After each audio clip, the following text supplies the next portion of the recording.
Good morning, everybody. How are you? Happy Sunday. We are back with another tutorial, another part of our series. So really glad that we get to spend this time together. Sundays, I think, is the favorite stream of many people. So really looking forward to spending time with all of you and deepening our knowledge of data science and building our community. So really glad to have you here. Hope that you and your families are doing well. I'm doing pretty good. It's a little bit cloudy out where I live. I've been up for a while doing a variety of different things for work and for personal life and things like that. Right now, my house smells amazing because I have my Sunday soup cooking. As those of you know, I make like a cabbage soup on Sunday, so my house smells amazing right now. I have it in my little slow cooker. But otherwise, really looking forward to spending time with all of you and just keep working towards our series. I think we've had some really good sessions on our series, and it's just time to keep on moving that forward. So I'm finishing up my final items here on pushing out my promos. So give me just a second while you're filling up my chat with morning greetings. So please don't be shy. Please go ahead and just let us know where you're from or just say hi or whatever you'd like. And from there, we'll see where the conversation leads us and go into the next tutorial session. But let me just push out my final postings here because I always do a variety of different promotional postings once I'm up and running. But give me just a second. I think I am done.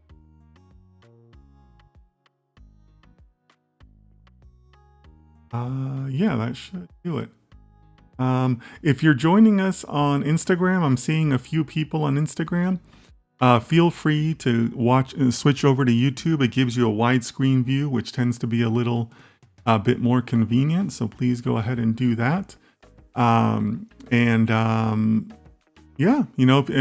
we'll just see where the conversation goes, and then we'll get started. We'll pick up where we where we left off last time. I think we left off at a very interesting point. So really looking forward to developing some more of these ideas out. We're also going to be doing some more coding today. Gonna be a good day. All right, so let's see. Fatima says, hey sir. Fatima, our good friend from Morocco. Hey Fatima, how are you? Hope you're doing well. Osama, also from Morocco. Hello, sir. I hope everything is going well. Everything is going well, Osama. I've been up since about 3 in the morning.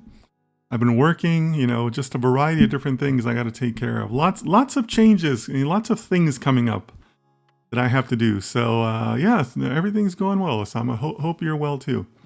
Rex says, happy Sunday, everyone. Happy Sunday to you too, Rex. Hope you're doing well out there in New York. Hopefully it's not too cold. But yeah, happy Sunday to you too. Devadas, welcome. I think it's your first time. Devadas from India. Nice, welcome. Devadas, you're on Instagram. You're welcome to stay there. But on YouTube, it might be a little bit easier to see the widescreen version. So it's up to you. But thanks for being here. Really appreciate it. Lakshmi, our good friend Lakshmi says, morning, Dennis. I just got done with a previous session I missed. All set for the next 3 hours. Gosh, I hope it's not 3 hours. That's a lot. I mean, guys, these streams take a lot out of me. Like I'm not naturally an extroverted person, right? So it's not always easy to go for 3 hours, but we're going to see. We're going to see where the conversation leads us, right? That's part of the fun, that we never know where we're going to end up. That's why I like doing the streams, because maybe we'll go an hour. Who knows, right? You just never know, right? So, but either way, Lakshmi, really good to see you here. Sarvesh, our good friend Sarvesh. Hello, Dennis. Sarvesh here from Mumbai. Hope you're having a good day. I am having a good day. It's off to a good start, It's a little cloudy outside. It's not as sunny as it could be. But like I said, I got my soup cooking. My house smells amazing right now. I think I used a little bit too much of the pepper flakes today, so I'm expecting a really spicy soup. So, that's good because I like spiciness. But we'll see. We'll see how the day turns out and what the rest of the day brings. But yeah, hope you're doing well too, Sarvesh. Leo, our good friend Leo says, good morning, guys. Hey, Leo, how you doing from New York? Again, it's a good thing that you and Rex are not baseball fans because you'd be hating me right now. So the Yankees are down 2-0 in the World Series to my Dodgers. So really happy about that. But yeah, Leo, hope you're doing well out there in New York. Khalif, how are you? Good to see you. Good evening, Sir Dennis. Hopefully, we're doing well, everyone. What a great greeting by Khalif. Yeah, Khalif, I think everyone's doing well. I certainly hope everyone's doing well. But yeah, I think we're doing pretty well. I hope the same for you and your family, Khalif. Rex says, "Go sports ball." You guys are not sports fans at all, but that's all right. That's all right. But yeah, the Dodgers are up 2-0 in the World Series right now. There's only 5 games left. Dodgers just have to win 2. So yeah, hopefully it'll have a positive result there. Faisal says hello from Delhi. Good morning, Faisal. Faisal, I think it's your first time here. If it is, welcome. Hope you're doing well. But yeah, welcome. Today we're going to focus on our Sunday series, continuing our project. So feel free to follow along. If there's anything we can help you with, Faisal, just let us know, okay? Leo says, haha. You know, the Yankees had a great season, right? And I like a lot of the Yankees. I like Aaron Judge. I think he's a good guy, right? But only one team can win. Only one team can win, and the Dodgers have a massive advantage right now, 2-0. So we'll see. We'll see what the rest of the series bring. The next 2 games are in New York, so who knows? Maybe New York will win the next 2, right? Sirvan says, hi, Dennis. Good morning. Hey, Sirvan, how are you? Good to see you again. Hope you're doing well. Faisal says, my first time on YouTube, but I watch your videos on Instagram. Oh, I appreciate that. Thank you. Thank you. Yeah, you know, I try to cover all the platforms, right? So you're not the first person to tell me that, Faisal. I do have some people that come over from Instagram or vice versa. But I appreciate that. Thank you so much. Yeah, Sundays is a little bit different because we do the longer series.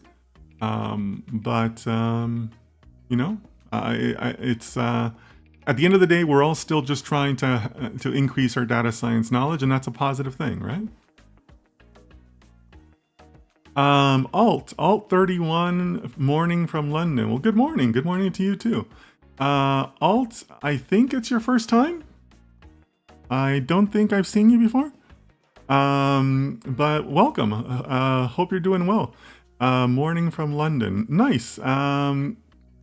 You know, I get a lot of viewers from Western Europe, but not necessarily a lot of chat participants. So glad to see you here. Hope you're doing well. Phil HW. Is that the Phil I think it is? Phil, do we know each other? I don't want to blow your cover. Hi, Dennis and everyone. Have a great Sunday. Thank you, Phil. I appreciate that. I'm just trying to figure out if we know each other. I can't quite tell from your picture.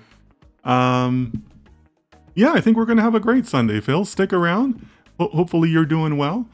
But yeah, I think we're going to have a pretty good Sunday ahead of us. You know, Sundays tend to be a little bit more interactive, a lot more participation. So hang out, have some fun. Feel free to participate as much as you'd like. And yeah, it's going to be a good session.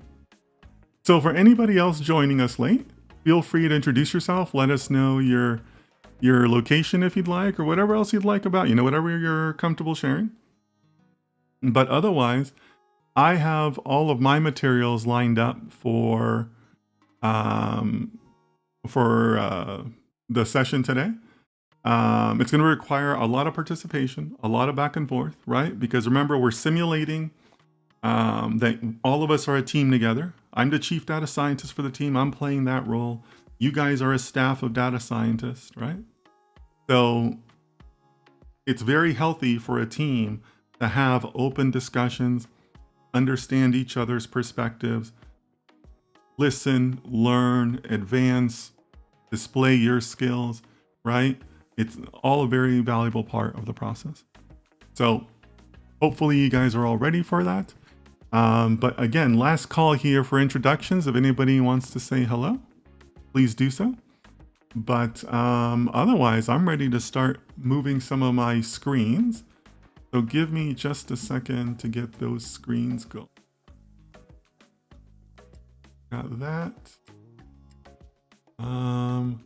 Lewis says, good morning. Happy to be back. Lewis, we're glad to have you back. You know, I keep on telling you guys, I get so encouraged when people come back, right? Because, you know, maybe it means I'm on the right track, right? Maybe it means I'm doing a couple things right. So good to have you back, Lewis, and always grateful for my regular supporters also. Thank you so much for that, guys. All right, so let's go ahead and Michael, Sunday blessings, Dennis, and everyone. Michael, so good to see you from Lagos, I believe, right? So hopefully you're doing well out there in Nigeria. Hope everything is good there, okay? All right, guys, so let me break out into the classroom view. And you know what, guys? I sat down to do the materials, and I realized that the best materials that I could do for today is to repeat the materials from last week, the slides, which wasn't a lot, right? We don't have a lot of slides to go through. But this session is a little bit of a continuation from last week's session because we want to take a look, you know, as a little bit of a refresher, find out where we're at, and then we want to continue the ideation phase and the scoping phase that we started last week, because I think we were on the right track. We had a lot of really good discussion. We had a lot of really good suggestions. So let's just keep going, right? Let's keep going down that road. So let's take some time for a quick review, right? So remember, we're going to define the project. The whole point here is that we're creating a project from beginning to end, from the ground up. We are a data science team. We can think of ourselves as a consulting team or, you know, some sort of an internal data science team to a bigger organization. The way you run the project and build up the project is generally going to be the same, okay? So we have a contract. That's the first thing. We're going to be doing alpha farming for a financial firm, right? We've talked about some agile planning, about stories and tasks. We've done some practice. And last week, one of the things I did was I also started writing some of the stories as we were doing them. That way, all of you can see how the stories come together. Which, again, I think is really important because you're not going to be expected to be an expert in Agile, but at least being able to both write and estimate your own stories, really, really beneficial way for you to help your team. Even though you might not be at the leadership level or you might be the newest person on the team, really beneficial if you're able to write your own stories and, you know, kind of scope them out properly, right? And then we left off with, so what's next, right? Well, we know what's next because we worked on it a little bit. We're going to start talking ideas, right? We're going to start saying, okay, well, look, what is it that we're trying to achieve for the client? What type of data can we use for? Is the data available? Is the data viable? We got to start scoping those things out, right? And as we've said before, we're also going to take an AI first attitude to everything, right? So we started using our employee ChatGPT last week. ChatGPT guided us in a couple things. We scoped out some ideas, and we're going to keep on doing that. Now, in addition to that, well, excuse me, let me clarify. When I say scope ideas, I'm talking about data, right? We used a lot of data last week. Or we scoped out data last week. So what's next? What's next after data? Well, we want to make sure we're following a methodology, right? So as we agreed last week, we're basically talking about these 4 sections here. We're taking a little bit of a flexible look. These 4 items don't necessarily need to be followed in sequence. You can kind of do some of these in parallel tracks, right? Data enrichment, you know, can, as an example, can be done at really at any point in your project. Visualizations, this is only one stage, but you can have multiple EDA visualization stages, right? So we're gonna work through some of these. We had some great ideation last week, but sometimes as you scope out ideas, it creates other ideas, right? You know, sometimes people just need time to think about it, just need time to process, right? You don't want to kill an idea just because it came later in the methodology. That's not good, right? So we're going to keep on working on these 4 items here, maybe with leaning more towards the EDA side, right? Because, we do kind of have to move the series along. But I do want to kind of stress that there's a lot of flexibility in these 4, right? You don't have to be so dogmatic about it, but you do have to make sure that you cover all 4 at some given time, and you have both a creative and solid idea, as well as good data, data you've explored that you're ready to move forward with. Okay, so that's really what we're trying to do today. So, as a quick review, and I keep on stressing this because, again, I think it's really important. We talked about agile planning, and then we talked about creating your own stories, right? So in the chat, right, this is your first chance for participation. Can somebody give me the format for stories? Stories have a specific format, right?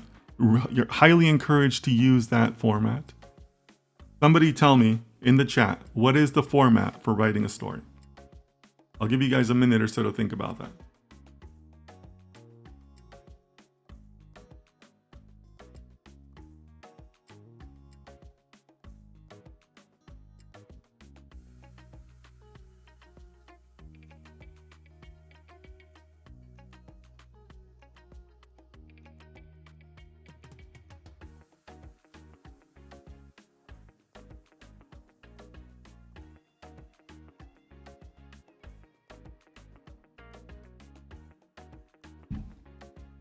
All right, so Fatima says, as a blank, I want to blank, so that blank. Yeah, that's it, right?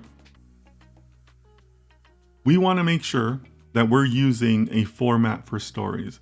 As I mentioned before, there's not a lot of rules in agile planning. It's supposed to be flexible. It's supposed to be able to be used for things beyond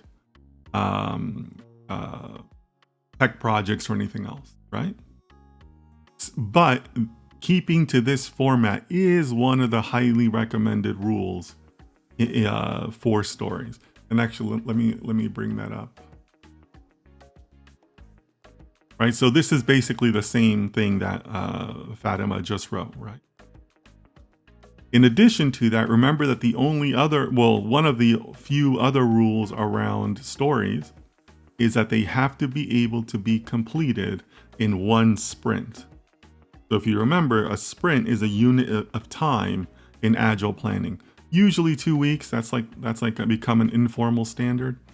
But no matter what you do, you can't have a story that would take longer than one sprint to do, roughly 2 weeks to do. Again, you as a data scientist joining a new team, the ability to write your stories and the ability to properly estimate and say, yes, I can finish that in 2 weeks, very, very valuable. Right? If you guys can walk into a job and be ready to go on that, you are absolutely standing out from other candidates. I guarantee you that. I've hired many people over the years, and very few people have that skill, to be able to come in, write their own stories, manage their own agile development, and then also be able to properly estimate it out. So just like last week, as we go, we're going to go ahead and make adjustments. Okay? Or excuse me, I'm going to show you these stories of how I would write them for the exact things that we are doing. Okay? Osama says, as a, I think you meant to say as a, I want to, so that, yeah, that's right, Osama. That's exactly what Fatima wrote. Phil says, what happens if it takes more than 2 weeks? So Phil, that's something you really want to avoid. It's not what you're describing. The agile term is called carryover. It is possible for you to carry over a story from one sprint to the next, but generally speaking, your manager is going to expect, or your project manager is going to expect you to have a very good reason for that, because the story as written before you even start it should be should pass like the eyeball test to say, yeah, that story is going to take about 2 weeks, right? So if it didn't, there has to be a question there of, well, was it a scoping issue? Did you run into like some sort of like legitimate hardware problem or something along those lines, right? You have to break it down into smaller stories. Well, yeah, that's exactly kind of what I'm getting at. Ideally, you write the story and somebody else reviews it, right? So somebody would catch that if it was, well, that sounds like it's too big, and then they would ask you to break it down. But they would be asking you that before you even started work. So I'm taking more that your question was at the end of a sprint. If at the end of the sprint, you realize that the story is not completed, then something went wrong, right? There's a benefit there to kind of doing like a post-mortem on that and saying, well, why didn't we finish it? It being too big and that it should have been broken down to other stories is one of those possible conclusions, but then that means something went wrong in the team's review process, right? You should have never been allowed to start working on that story. Somebody should have stopped you along the way. But yes, it is possible they would review it and say, no, you need to break this down, and then you would have to take it back and rewrite it. But good question. Karthi, how are you? Karthi from Chennai, India. Karthi, I appreciate the question, but I'd like to keep the questions today kind of focused on the tutorial and the different materials that we're going to look at, okay? But happy to answer your question, at the very end if we have time, or if you want to come to some of the other sessions, would love to have you, okay? All right, so we got our stories, we got our tasks, we know where we're at, right? And we know the methodology we're going to follow, right? So we're going to start today by talking a little bit more about data collection, because we did write some code towards data collection last week. We're going to jump into that now. We had a pretty good ideation session, but I want to make it clear that right now, and again, guys, remember, if you guys want to kind of role play or, kind of get in the mood here, the setup is that we're a data science team, we have our clients, and this is all of us talking in the data science room, right? We're in the team room right now. So there's no bad ideas. There's no need to, cut anyone down or anything. It's good for us to talk, present your rationale, listen to other people's rationale. And we're supposed to come out of a session like this with a pretty good idea of what we want to do to fulfill the project that we've been assigned, right? Now, as I mentioned, sometimes you need to scope that out, because somebody may come up with a crazy idea that you might say, okay, well, great. I don't want to kill that idea, but I want to make sure that we have the data for that we have a framework that we can use for that, or a reliable library for that new formula or that new technique or whatever the case may be. So a lot of times the result of these meetings is for me to tell you, that sounds great, but let's invest the next 2 days in making sure that it's a viable idea, right? That we can kind of, we don't have to solve it in 2 days, but that we can at least see a path to completion by saying, okay, yeah, we took 2 days of research and we found this really good library that can help us, or we found this reliable data set that we can access quickly and, cheaply in some cases, or that there's enough data, or whatever other scoping you need to do. So we're going to continue on some of that. What we haven't really done, we haven't really talked about data enrichment a whole lot. And we haven't done any EDA so far. And that's okay, we're still early in the process. But that's kind of my goals for today. That's really what I want to accomplish, as far as, reaching some sort of EDA stage and reaching some sort of data enrichment stage. Although that can be a little tricky also. So that's really kind of my goals for today, okay? So just to reinforce this, right? When I run these sessions for my teams, the teams that I've led in the past, and I'm repeating this from last week just as a refresher or for people that are new. One, nobody higher than me attends, right? So I'm the most senior person in the room. because I don't want all of you to be intimidated by saying, well, I don't want to say something because I don't want to look stupid to my boss's boss or something, right? So my promise to you is that I'm the most senior person and nobody else is allowed to attend, right? And also, we never refer to things after this meeting is done, right? You never want to say, oh gosh, that person had a dumb idea in last week's meeting, right? Everything stays in the room so that we can have free and open discussion. I think that's really important in this process, right? It opens up your mind to be able to think of things that aren't standard, and that's a healthy thing. Okay, I might challenge you on some of these items, but that's really just kind of to help bring out your rationale. Okay, and like I mentioned, that some ideas might need a little bit of scoping before a final decision is made. All right, so I think that might be it for the slides. It is. Cool. So let's bring up Visual Studio Code. Actually, no. Let's bring up my stories. All right. So one of the things that we did last week that we're going to continue to do this week is I'm going to write stories as we go along. This is not how you would do it in real life, but I'm doing this more as a training exercise to help you understand what a proper story looks like, and two, I think it helps you to see the parallels to say, oh yeah, when we prompted ChatGPT for this and we got this code, this is what that story looked like, right? So I think it's good to see those comparisons.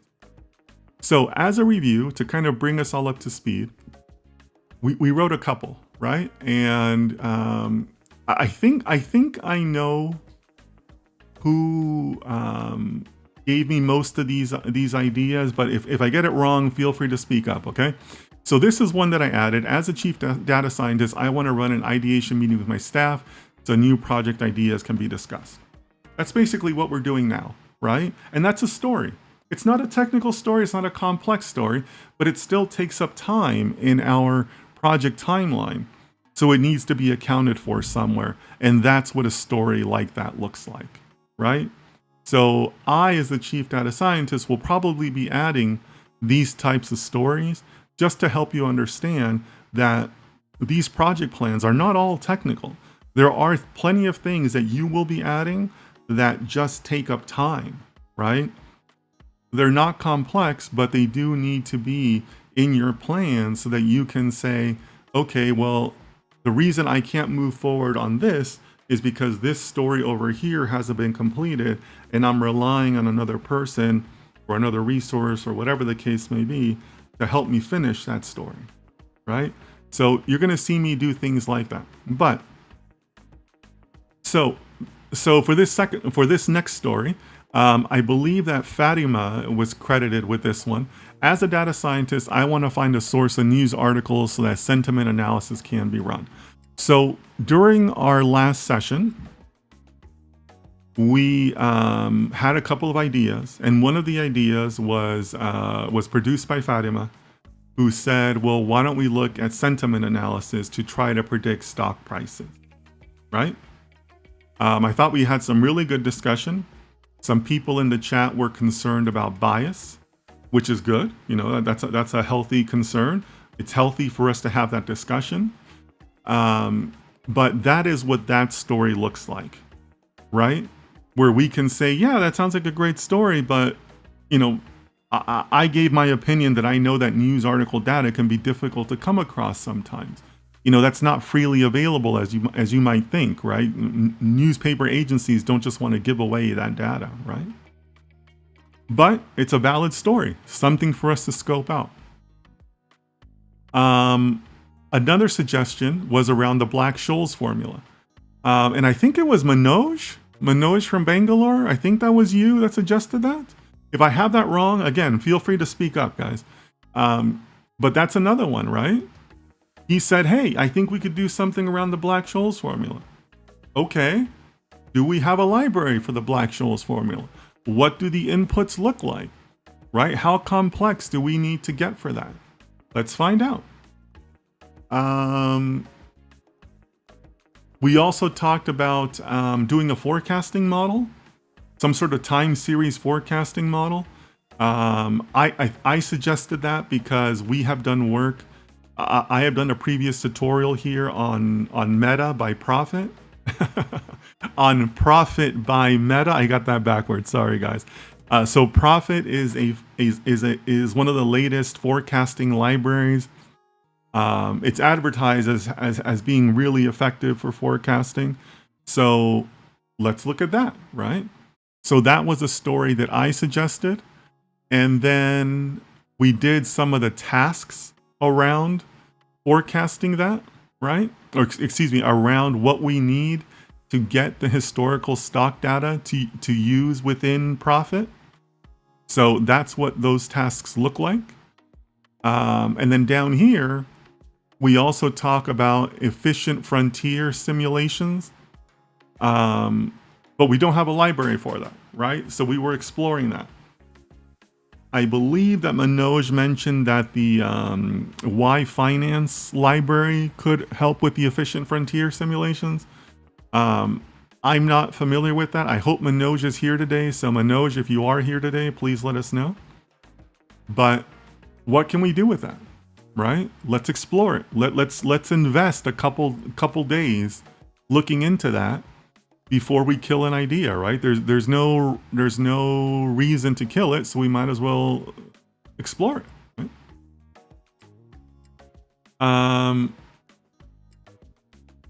I believe it's Alile. Morning, hi from Phoenix. Good morning, nice to see you. I'm pretty sure it's not your first time. Pretty sure you've been here before. So glad you're here. Thanks for being with us. I know it's a little early in Phoenix. We don't get a lot of West Coast people, but really appreciate you being here. Hope you're doing well. And then also down here, the last two stories that we added is don't forget to account for infrastructure, right? You need to have infrastructure in order to execute code and write code and all that stuff.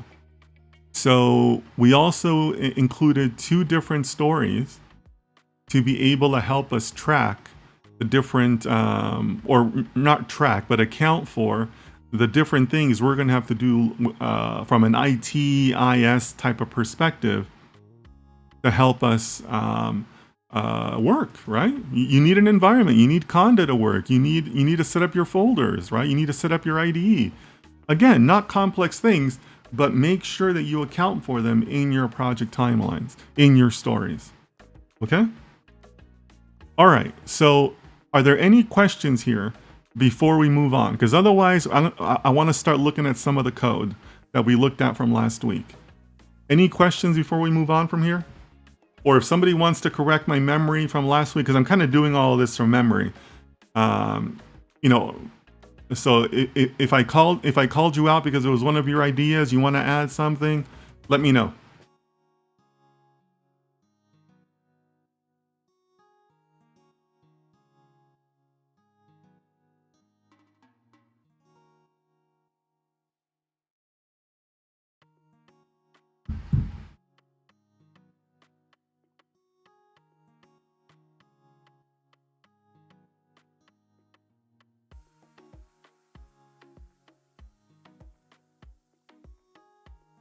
All right, no questions? Everybody ready? So let's go ahead and look at Visual Studio Code. All right, so yeah. So remember, first of all, as I said, we're taking an AI first attitude. So we ourselves are not writing any code. We have an employee available to us. That employee's name is ChatGPT.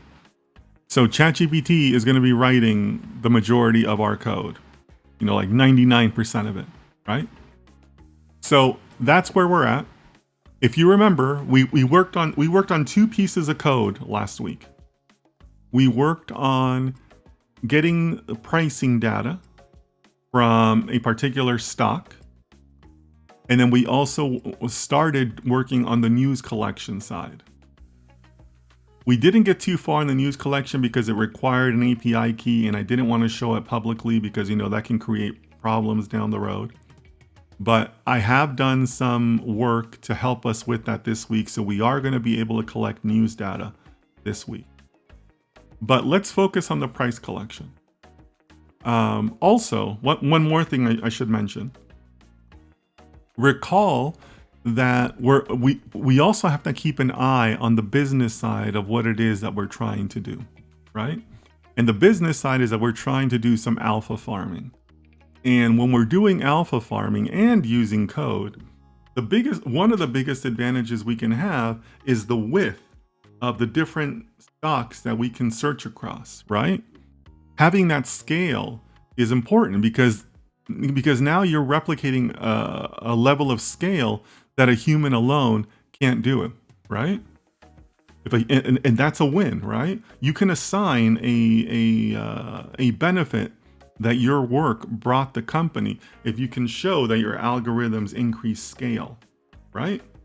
So we're going to focus on that also because that's a very valuable benefit of algorithms across the board, right? Don't fall into a trap of thinking that the ROI, the benefits is all about dollar values. Dollar values are important, but scalability, near misses, all those types of things, man hours are still a very, very valuable measure for how good your work and your team is doing. Okay? So for the price collection, we were focusing on historical prices of a stock.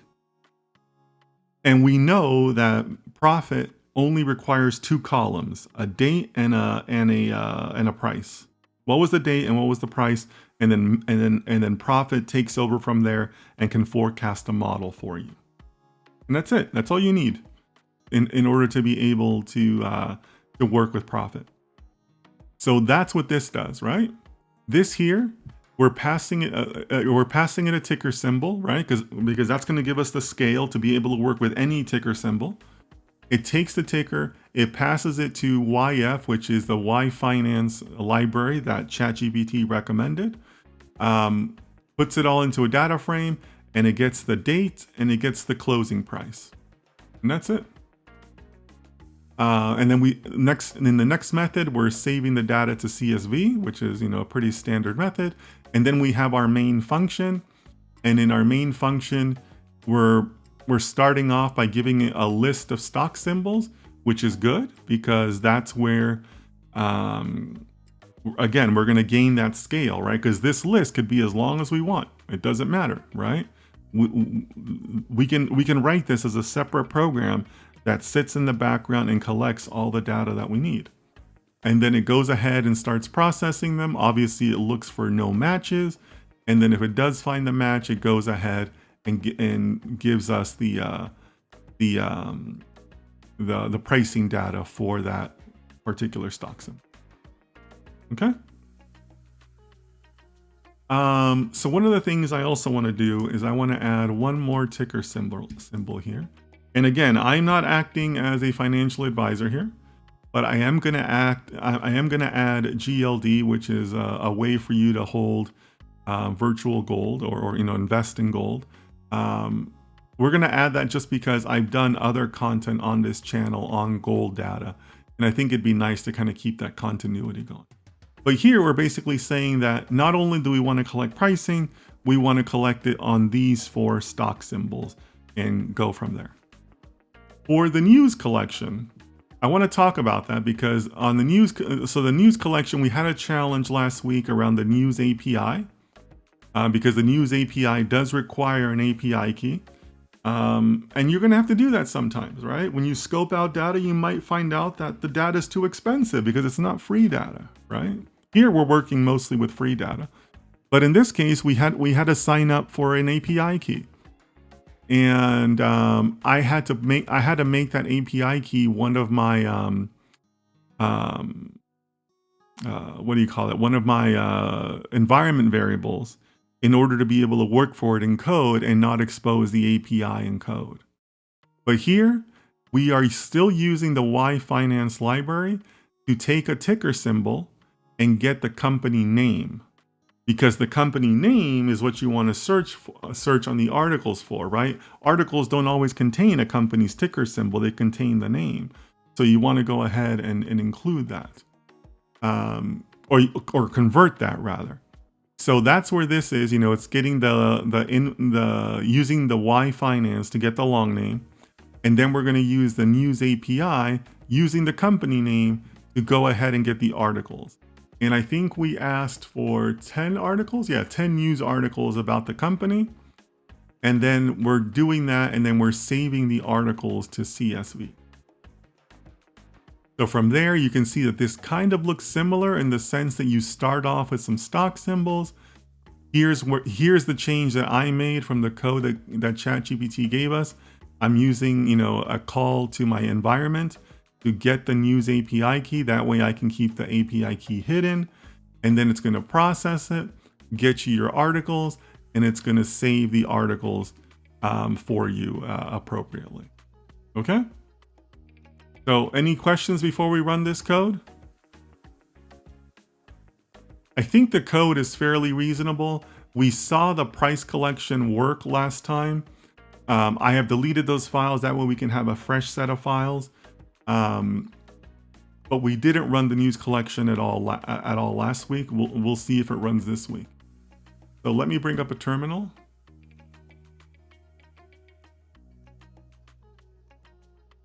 So the terminal here is no surprise. You'll notice that I've already activated the alpha farming environment. That's the environment that we created last time. Fairly standard Honda Python environment, 3.11 on Python. And we did some basic library installs. But all of those were at the direction of ChatGPT, right? We can always ask ChatGPT for code, and then we can always ask it to include the pip install commands that we need. All right. So let's take a look at what we have. So we have news collection.py and price collection.py. Let's start with price collection because we know that one works, or at least it did last time. Oh, what are you doing? Got the command.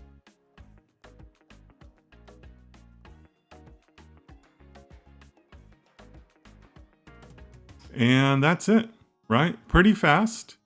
It processed 4 ticker symbols in no time at all.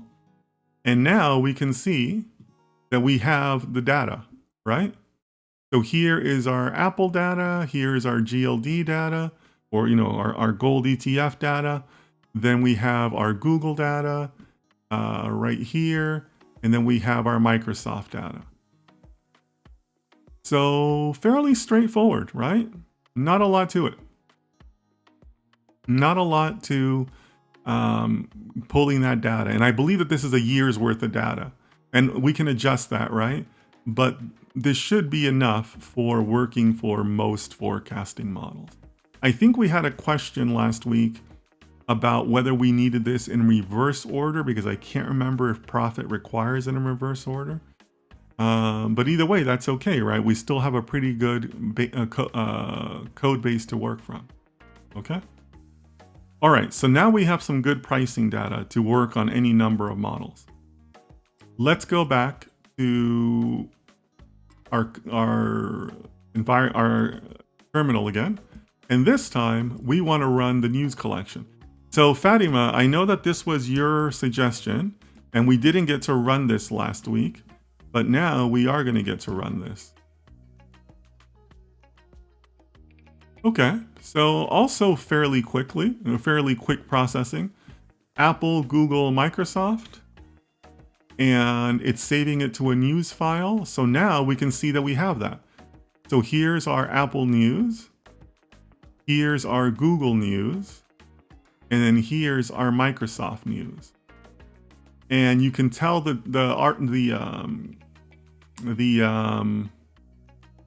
column names at the very top, right? Because we're looking at CSV files, right? So the column names here are at the very top. We have a source, an author, a title, a description, a URL, a published stat, and content. So this isn't necessarily a great way to view the data, right? CSVs aren't always great. And neither is this, right? I mean, this looks okay, but we're going to get a lot more from looking at it in other venues, right? So to me, this feels like a good time for us to start doing some visualizations, some EDA, right? What do you guys think? You guys with me on that? Are there any other like stock symbols that somebody feels strongly about, or any other questions or anything else before we move on? You know, I'm going to give you some time to put it in the comments, but I think that we're ready to move into ChatGPT and start doing some EDA, right? We got some decent data. We know that this performs quickly, so the scalability when we add like hundreds and thousands of symbols, I think we might have a viable product here, right? I mean, we got the pricing data in no time. So I think we might be okay on that. So let me know if you have any questions. Otherwise, I think we're ready to talk about EDA. Yeah, Leo, thank you for handling some of the questions. Yeah, Faisal, so if I remember right, Google Colab is still notebooks based. And it's also cloud based, right?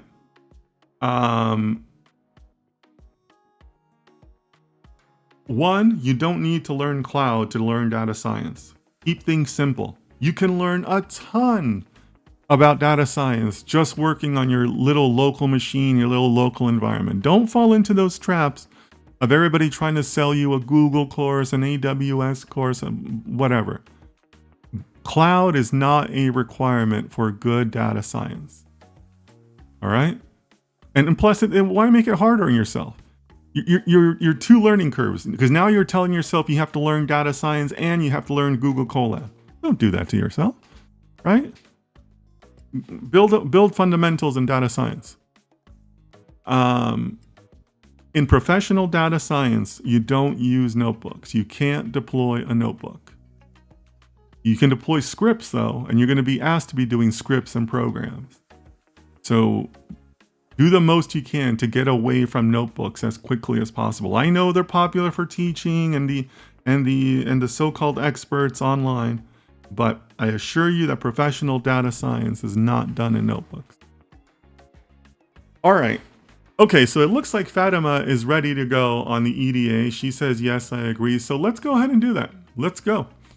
So speaking of notebooks, there was a time where you might have used a notebook for EDA, right? That was like a popular online tutorial or Coursera thing or whatever. But now we can use ChatGPT, right? So at least for the initial explorations, I'm going to come back to that. We're going to loop back to this same point. But for us in the team room, for us still kind of scoping out an idea, let's pop it into ChatGPT and see what happens. So let me bring that up. So here's ChatGPT, and we're going to have to give it a file, right? So let's start. Let's start by doing the pricing file, and then we'll do the news file, okay? So let's see.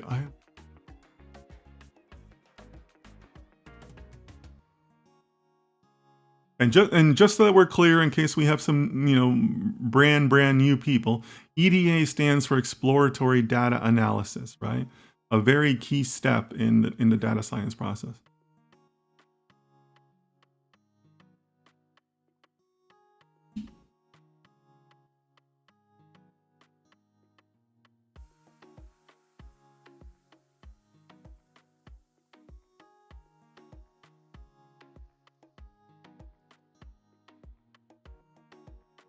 Where is my file attachment?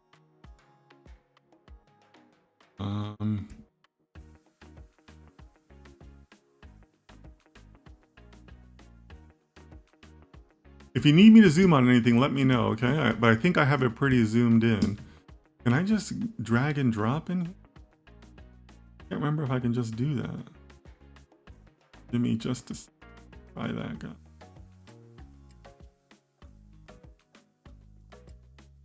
Let's start by looking at Microsoft.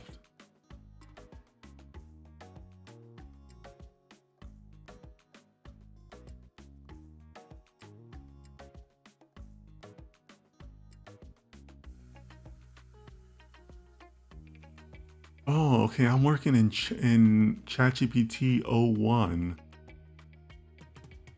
So guys, I'm a little perplexed right now because there's usually a file attachment option, but they might not have that enabled in 01, but I'm almost positive that in 4.0 they do have it. Yeah, here's the attachment.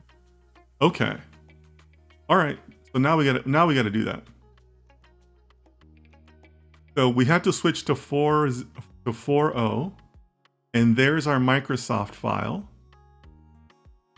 And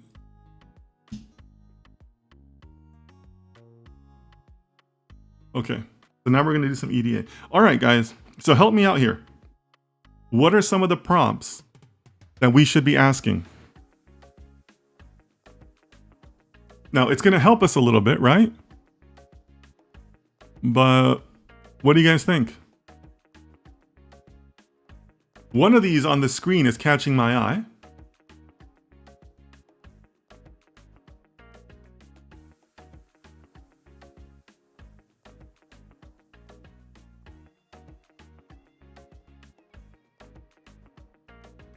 Someone give me a prompt. What is the prompt we should be asking?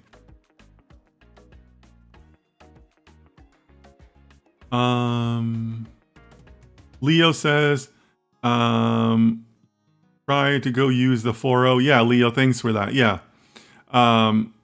You know, we have been relying on 4.0 quite a bit in this series.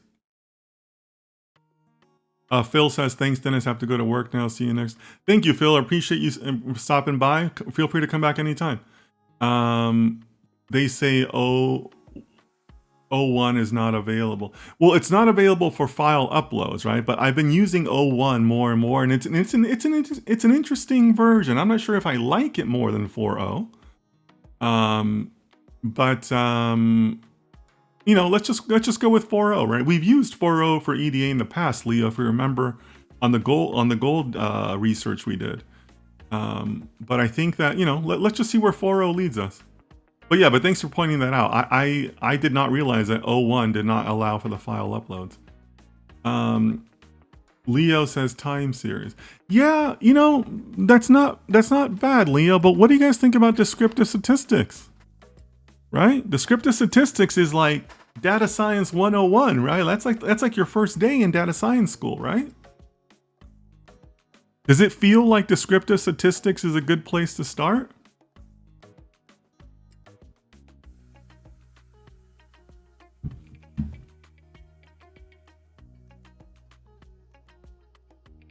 I think the attempt to make it more reasonable makes prolix? Makes prolix? Sorry, Leo, did you just say makes problems? Or let me know what you mean by prolix, Leo. But yeah, but what do you guys think about descriptive statistics? Sounds like a decent place to start, right?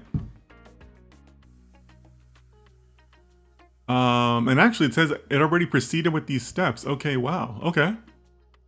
Well, there's the stock price over time. And so remember, it's a year's worth of data. So this is going to 11/2023 to 11/2024, right? Here's the distribution.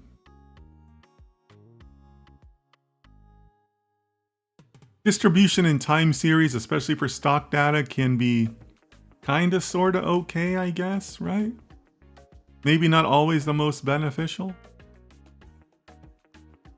And here's our descriptive statistics. You know, that's really nice. It did it without us even saying. I thought it was presenting us a menu of options and it just went ahead and did them anyway. So that's kind of cool. All right, so mean 408. The median is 413. The minimum is 425. The maximum is 466.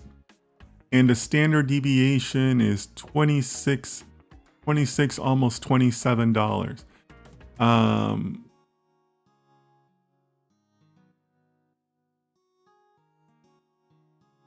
If you have specific areas you'd like to explore further, such as volatility analysis, moving averages, or seasonality effects, let me know.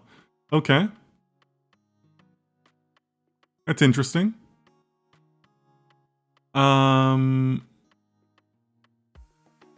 Prolix means containing too many unnecessary words and actions. That's a word? I thought that was a typo on your end. Cool. I learned a new vocabulary word today. Prolix. Yeah, I agree with that, Leo.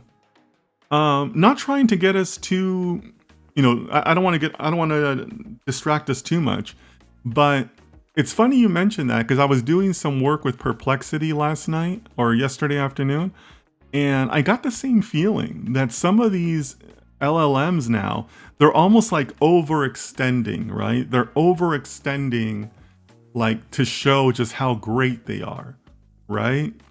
Like they're taking one little prompt and like giving you like a million things. Like I asked Perplexity a couple of simple questions that I really just kind of wanted quick, concise answers to. And it was giving me like these ridiculously long answers. So I hear you on that. I think that I think it's a way for like the LLM companies to kind of like show off by proxy, But yeah, I hear you on that. It feels a little too much, like they're crossing a line at some point. But yeah, okay. So does anybody see anything that jumps out at them in the descriptive statistics? Anybody want to comment or anything else they see? Right? Again, healthy process for us to be discussing these out. What do you guys think? Faisal said, I added prolix in my diary things. Yeah, I learned a new word. I didn't know that. I consider myself a pretty smart guy, but I did not know that word. So thumbs up to Leo for that one. But any views here? Anything that's jumping out at people?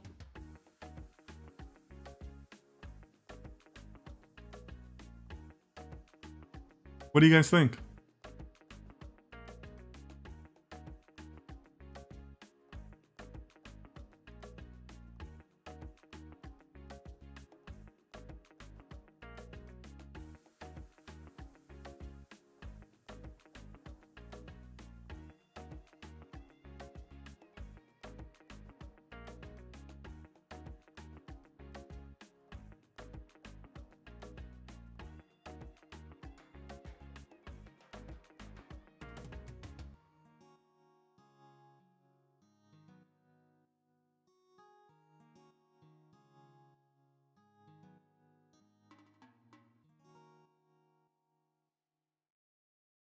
All right, last call for answers, guys. You guys got to have an opinion on this stuff, right? I mean, this is pretty standard descriptive statistics, right? What do you guys think?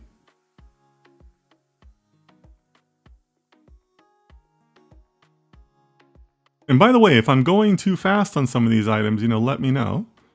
But as even basic data scientists, we should have an opinion or some sort of view when we look at these types of statistics, right? This is a repetitive task that's going to happen in every single project you do, right?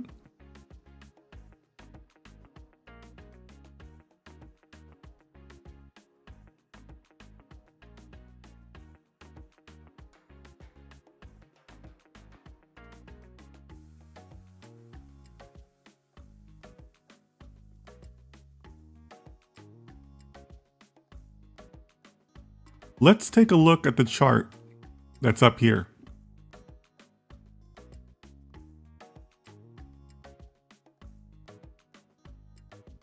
So I like the descriptive statistics, but we also have to, more or less recognize the overall trends and kind of like the overall bias, right? So what would we say about this? Give me some feedback in the chat here. Are we going to say that this data has an overall upward bias or downward bias? Excuse me. Leo says, I'd say the volatility. Yeah. It does seem a bit volatile. Anybody else? We're going to come back to that, Leo. I want to spend a little bit more time on that because I like where you're headed with that in your thought process. Michael says upward. Yeah. And you know what, guys? These sound like simple observations, but it's important to understand that. It's important to understand, like, wait a minute, this is some upward bias, right? Rohit, welcome to the chat.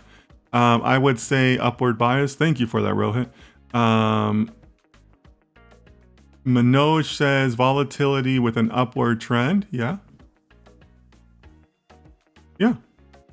It's important to make those observations, guys, right? Okay, a bit of volatility with upward trend. Yep, thank you, Manoj. So I'm encouraging everyone here to think about this, because I want you to think about this data. I want you to think about what this means. Not just for the work we're going to do, but for the actual business side of your projects, of the people you're going to be dealing with, right? Because let me reframe this a little bit for you, right? We know that this is Microsoft stock, right? But let's ignore that for a little bit. I want to reframe this chart for all of you. Let's say that this chart is your company's sales data. Okay? And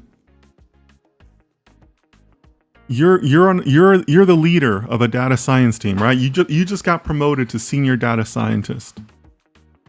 And you're walking into Sarvesh says, why do we call upward trend in the graph as an upward bias? Sarvesh, listen to the example I'm about to give you. I'm illustrating it right now, okay? So this is not Microsoft data that's on the screen. This is your company's sales data, okay? This is one of the sales teams in your organization. You've just been assigned to work with them. You got to walk in and talk to a director on this sales team. And you got to tell him, hi, I'm a data scientist and I can help you raise your sales. He's going to show you this chart and he's going to say, look at my sales. They're doing great. What do I need you for? Right? That's a conversation you're going to have. You got to be prepared for that. He's going to tell you, I'm already doing great. Didn't you see my upward sales? What do I need you for? Get out of my office. You're wasting my time. So think about that. You got to realize that when you're dealing with an upward bias. But that's where like Leo or Manoj would step in and say, yes, but you have a lot of volatility and this is how we can help. See, now you got to know your data to be able to have those types of replies, right?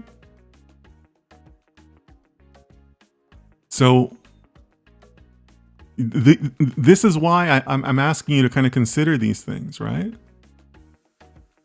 Or you got to be able to come back and say, yes, you're doing great, but look at your standard deviation. Your standard deviation, we can help you tighten that up so to take out some of that volatility. Right? So Sarvesh, that's why we're focusing on things like that. Right? I believe your name was Sibia. So Sibia says, my phone, I can't see proper. These returns are absolute price movement. These are end of day prices, Sibia. So each data point is a particular day, and then what was the closing price on that day. And also, Sibia, I have posted the link to the YouTube as a pinned comment in Instagram. So if you want to go to YouTube and watch us there, it's easier to see the whole graph. Okay? Leo says, I wouldn't say it's doing great. But for the year, they're not doing terrible though, right, Leo? Right? This sales team, because again, I'm not commenting on Microsoft stock, guys, right? I'm not being a financial advisor. But that's not a bad trend they got going on, right? They got some volatility, but that's not a bad trend, right? I think they're doing okay, Leo. But let's talk about standard deviation. All right. All right. So give me some participation in the comments, okay? Really important for you guys to be able to do this. You can't walk into somebody's office and start talking about standard deviations, right? We'll keep the same idea of the role play, right? Of you walking into a director from a sales team, right? What are you going to tell them about standard deviations? Or how are we going to interpret that for them?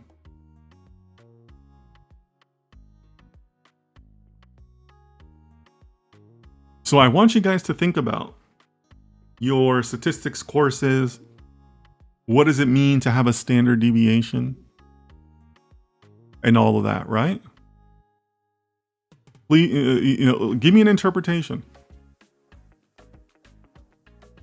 Leo says, for who? I'm sorry. For a business stakeholder, right? How are you going to interpret this for them?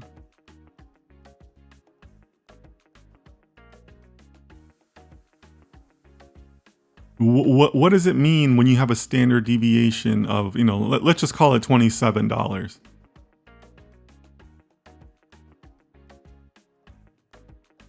What does that mean, guys?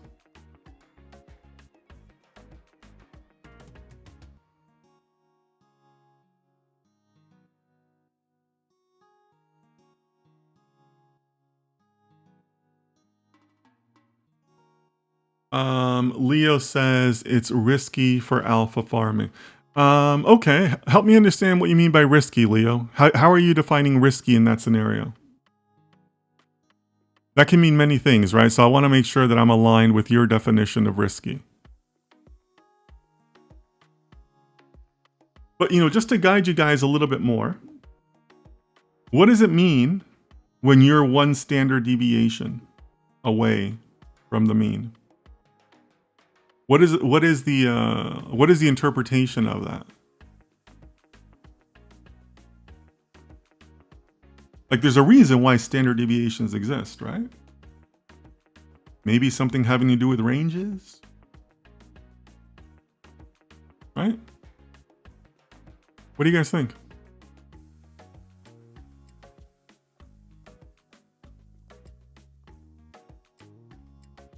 Okay, Leo. Leo says too volatile, loss of 10% in a period of time. Help me understand where you're getting the 10% from, Leo. I agree with your statement, but I'm not seeing the 10%. Help me recognize how you got the 10%. Faisal says it is the measurement that tells values are far from data from the mean. Yeah, okay, Faisal. Let's go down that road. I like where your thinking's at. Standard deviation is the riskiness of Microsoft for the time period we are analyzing. Is it risky? I don't know. So Faisal and Sibia and Leo, all of you are kind of dancing around similar answers, right? Higher the standard deviation means the assets return have varied widely, so more risk. Okay, Osama. But let's put some numbers around that. Lawman says, hey Lawman, welcome. I don't think we got your introduction earlier. I'm glad to see you back. Amount the data points can get away from the mean. Yeah, I mean, all of you are right, but we're scientists, right? We got to put some numbers, some framing around this, right? Okay, Ashwin coming in strong within 68% of the bell curve. Okay. All right, so now we're on the right track. The extent to which the price deviates from the average of 408. Okay, you guys are getting closer and closer. Fatima suggesting inconsistency or unpredictability. Okay. All right. So let's put some numbers around this. So we got some numbers in the chat. Let's go with the 68% that Ashwin mentioned. So can somebody tell me what the range is for Microsoft 68% of the time? Right? Everything's available to get to that answer, right? So what's the range?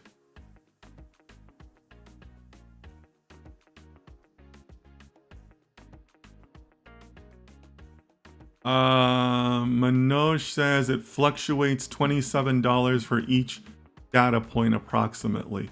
No, Manoj. That's not quite right. Not for each data point.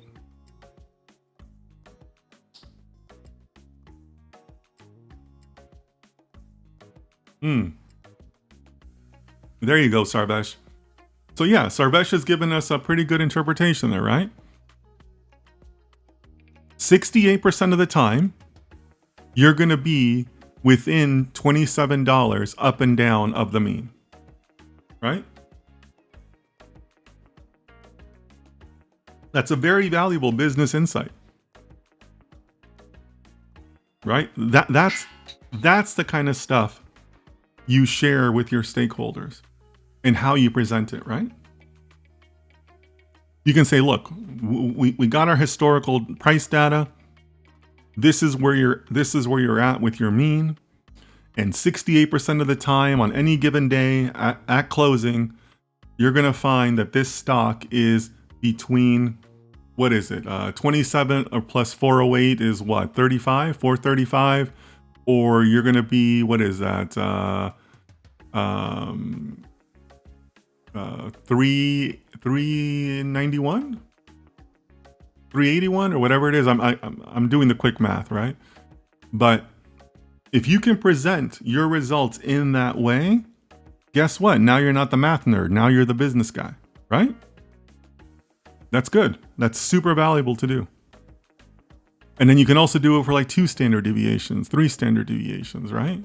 All the numbers are up on the screen for you to do that. Well, minus the distribution percentages, right? But you should know those. But I'm using that illustration to help you see like how you take this work, the stuff you're doing in private on your own, and how you present it to your business stakeholders, right? Khalif says, suggest the average of how values differ from the mean. Yeah. And not all of you are presenting a statement to that effect. But remember that the time, well, I guess we can call it a time. The time element, the probability element is the key part there. Because you also have to frame it for how many standard deviations. 1 standard deviation gets you 68, right? I actually thought it was 66, so that just 66 and a half. So that just might be my recollection. But it's you have Khalif, I like your answer, but you have to frame it. Well, 2 things. You have to frame it with the right time or the right probability, and you got to say it like a business person, not a math nerd, right? So the business person will present it as a range for X number of times or of instances, right? In 68% of your instances, you are going to be here. You want to go out another standard deviation, now you're going to be here. And then you can have discussions about volatility and say, is that range acceptable to you? Right? Because what do we say? We said 381 to 435, right? 381 to 435. Is that an acceptable range to you? For some people it is, for some people it's not. Right? But that's kind of the goal here, right? Because we are not a business team. We can only present the results, and then they'll make a decision based on whatever they want to do. right?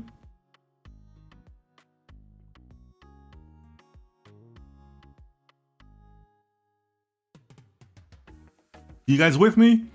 Did I lose any of you on that? I mean, I know we're talking about kind of different things here, right? You know, we're talking about how we're looking at charts, we're looking at this, right? But these are all important things I kind of want to, you know, highlight along the way. Faisal says stock will fluctuate plus or minus in 27 from its value. Which value? It's not just the value on that day, it's the mean value, right? You got to remember that. Now, I don't want to ignore something. You could make an argument that this is not a normal distribution, right? Yeah, there we go. AJ, thank you. AJ, I think it's your first time, so welcome. But yeah, AJ, great. Thank you for doing the numbers on that, right? 68% of the time, you're going to be between 381 and 435. Yeah, that's exactly right. So now just tweak that statement a little bit and for more like business speak, and you're on the right track to presenting back to your stakeholders, right? So I don't want to ignore the fact that this is probably not a normal distribution, right? No, there are other distributions besides a normal distribution. So there is a counter argument to say that some of the numbers we're talking about aren't exactly right because of that a lack of a normal distribution. But, you know, let's suspend belief here for a little bit, right? Because really my intent is to kind of just teach you different things along the way, even though they might not be 100% perfect for the data, right? It's still important for us to understand these items. Okay? Everybody on board with me on that? Because I get it, you know, I see these things that they're not perfect, but it's still a good teachable moment, as they say, right? So bear with me on that. Okay, so we know we have an upward bias and we have an interpretation of what we can do to or where this data can go, right? So coming back to the example of the director, right? Who's going to tell you to get out of his office because his sales are doing well. You can say, yeah, but your sales are varying between 381 and 435. We can help you compact that. Or we can help you change those deviations, right? What if your new range was between 450 and 475? Right? And something that's both higher and more compact. See, now you got that director's attention. Because now you're giving him a reason to say, or for you to tell him, yes, your sales are doing great, but here's what algorithms can do for you. Right? Because otherwise they're gonna just blow you off. This is where that hesitation comes in to use algorithms. That director is gonna say, look, I've been working at this company for 20 years. My sales are doing great. You're the new guy. You just got hired 3 months ago. Why should I listen to you? Like that happens, guys. Like most data scientists are new to these companies, right? Most companies just started a data science team within the last like 5 years or whatever, right? And now you're going to be the new guy telling a 20-year director how to change his sales team?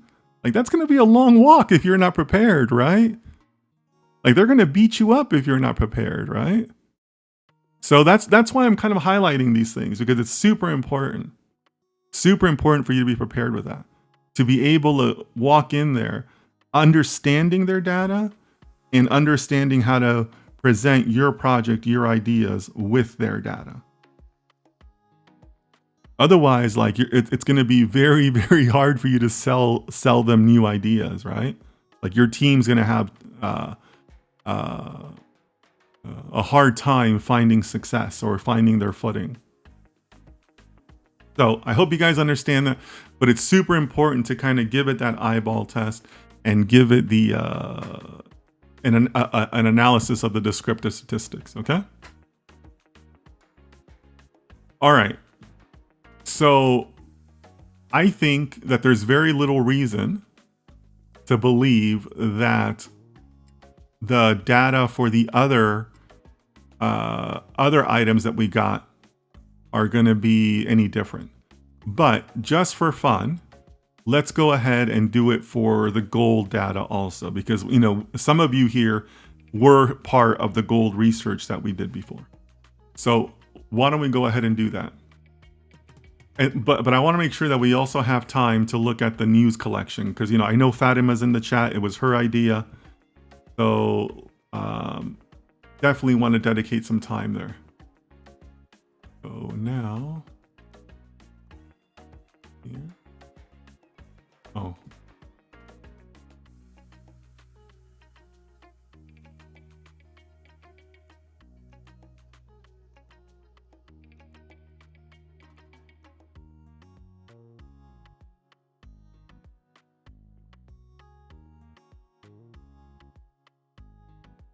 Okay, so let's do something else here. So we looked at Microsoft. I think everybody has an opinion on Microsoft. Now we're going to look at gold, right? Again, a little bit of a deviation, a little bit of a teachable moment. I get a lot of questions from a lot of you on, I want to be a quantitative analyst, I want to be a quant, I want to work in finance, blah, blah, blah, blah. So one of the things that you are expected to do in finance is you're supposed to have an investment thesis. You're supposed to have like some sort of presumption on the data, and then you either go prove it or disprove it, right? So let's get some ideas going in the chat. How do you think gold, knowing from what you know, from your own knowledge, your own reads of business, of news, of whatever, how do you think the gold chart's going to look compared to Microsoft?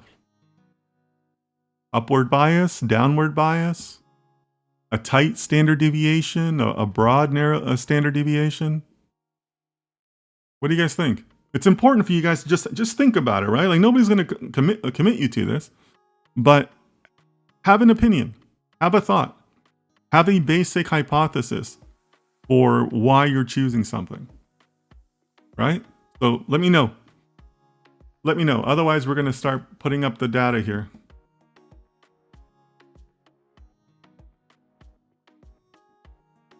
What do you guys think? It's uploading the CSV right now. So give me some quick thoughts before I press the upload button. What do you guys think?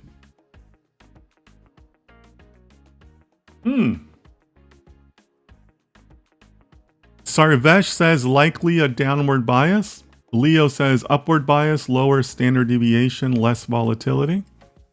Okay. So two competing opinions there, right? You guys are welcome to provide your rationale, but both of you have two completely separate opinions. So I don't like putting people on the spot, right? So either one of you is welcome to give their rationale. Or anybody else who wants to say, I agree with Sarvesh, I agree with Leo. This is a good time for it, but let me know what you guys think. It's healthy for you guys to go through this, right? Just like in statistics, right? You're going to do hypothesis testing, right? So it's healthy for you to be able to say, oh, I thought this, but the null hypothesis won out, right? Manoj says upward bias trend. Garvit says, I agree with Leo. Okay, yeah. AJ says, can you explain what the bias means relative to what? In this case, we're talking about bias kind of like being the trend, AJ. Okay. I think it will be tight. Well, Michael says, I think the tight standard deviation. Osama says upward bias, high volatility. Okay, so that's interesting because now there's some of you who are saying, yes, there's an upward bias, but some people say it's a lower volatility and some people are saying it's higher volatility. AJ says upward bias given the geopolitical situation currently. Okay, cool. I love that. I love that you're mixing in other things, right? It's not all just numbers based, right? There's other factors to everything in data, right? So AJ, I like what you're thinking on that. Sibia says when stocks are doing well, gold must be going the other way. They generally have a negative correlation. Sibia, I like that. I like that you're you're thinking outside the box, right? So good for you. I love it. Okay. Anybody else? So we got team downward and team upward, right? And people on both sides. And then we got team high volatility, team low volatility. All right, what do you guys think? Last call. Otherwise, we're going to see what ChatGPT gives us.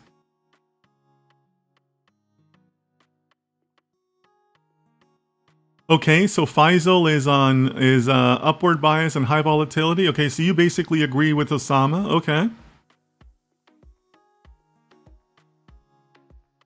Leo says, however, whoever loses takes care of the dishes today. Oh, that's funny.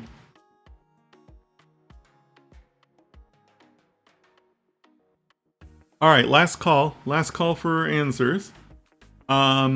I'll give my answer, upward bias, also because of possible rate cuts in the future. Okay. You guys are coming up with some great answers. So I am going to be team upward bias, and I'm a little split on the volatility. I'm probably going to say it's like high-ish volatility. So I mostly agree with Osama and Faisal. Now, I will say, I'm a big fan of gold, so I do have some personal investments in gold. So I kind of have a sense of where they're at. But yeah, I think that upward bias and high volatility sounds about the same. But let's try it, right? Let's see what ChatGPT says. So it's gonna take a little bit here. Could you please re-upload the files? That's weird.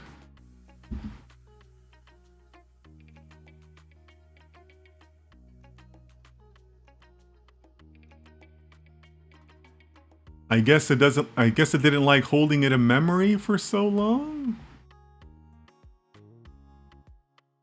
That was weird.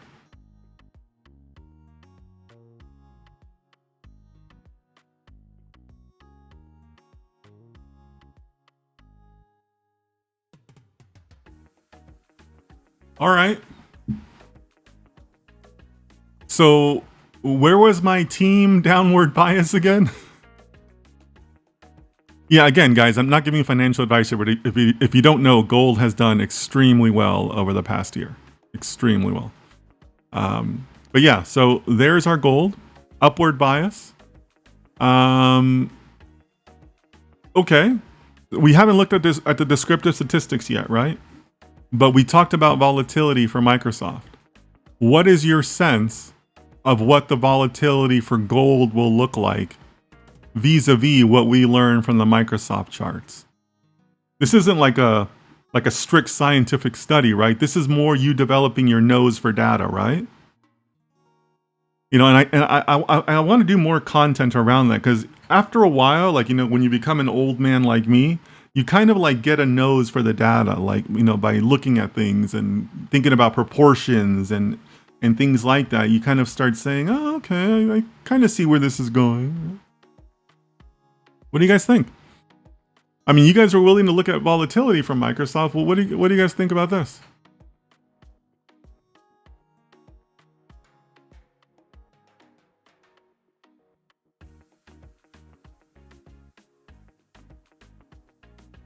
Anybody from team upward bias surprised as far as the volatility of it all?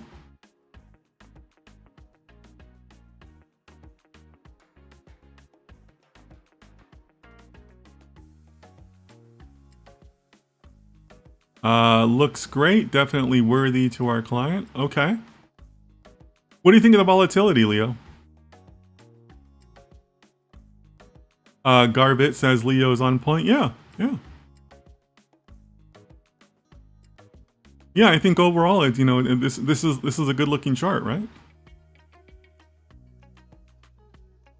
I'm gonna go ahead and say, AJ says looks like a steady upward trend with low volatility.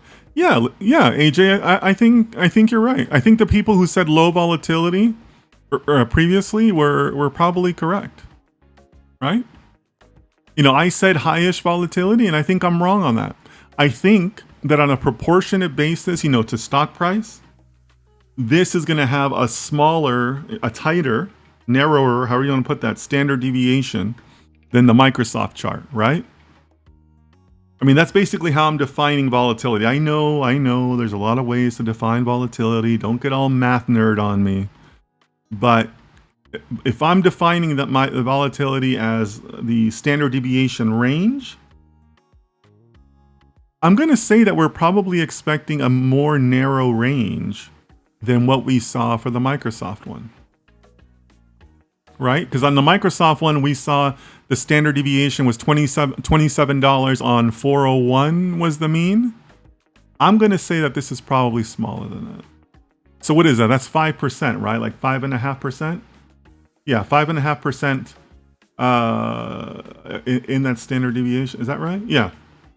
I'm going to say this is smaller than that. Leo says, yeah, me too. Yeah, Leo, it just feels right, right? Again, we're just developing our nose for the data here, right? So let's see. Okay, wow. Wow. Okay. This distribution's interesting. What do you guys think here?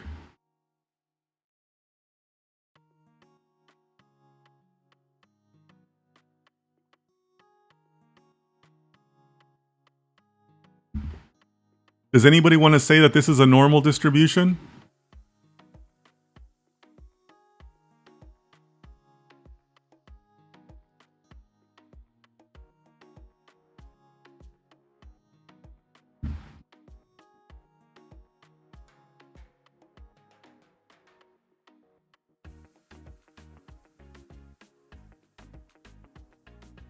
Sarvesh says, no, it's not normal. Yeah, that's exactly right, right? This is this is pretty far from a normal distribution, right? Fatima, not at all. I think it's not a normal distribution. Yeah, this is pretty dang far from a normal distribution, right? So yeah, something to think about here, right? So we're gonna have to suspend disbelief just a little bit when we look at the descriptive statistics, you know. But the point is that it's quite a different distribution from the Microsoft one, right? So interesting, right? Because they both have an upward bias, but the distributions are completely different. Some of it is understandable because if we look at our previous chart, it kind of had a slow start to the year, right? I mean, if our data ended here, you'd say that gold was pretty flat, right? It stayed between 180 and 190 for, what is that? That's 4 months, right? 5 months.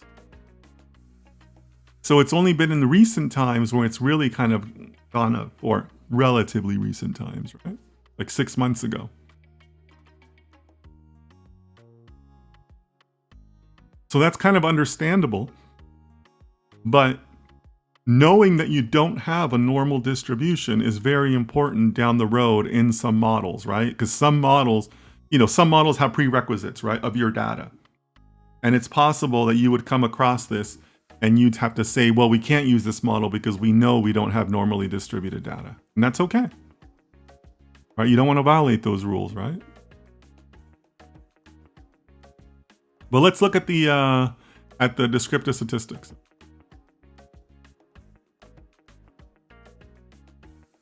All right, so we got a mean of 210 and a standard deviation of $20. So that means I was wrong, right? Because 20 of 210 is what, like 9%? 9%? Somebody get in the chat and do the math, but that's like 9%, right? So like it's like 9.25%. So I was wrong on that. It's actually a broader standard deviation on a proportionate basis than the Microsoft one. So this would actually imply a little bit more volatility.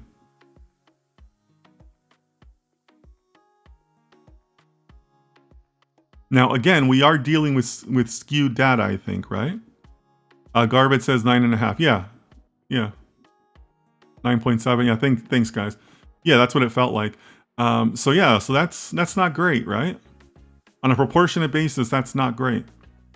68% of the time, you're going to be fluctuating, let's just call it 20%, right? We'll round up on both tails, on both sides of the distribution. So that's like 20%.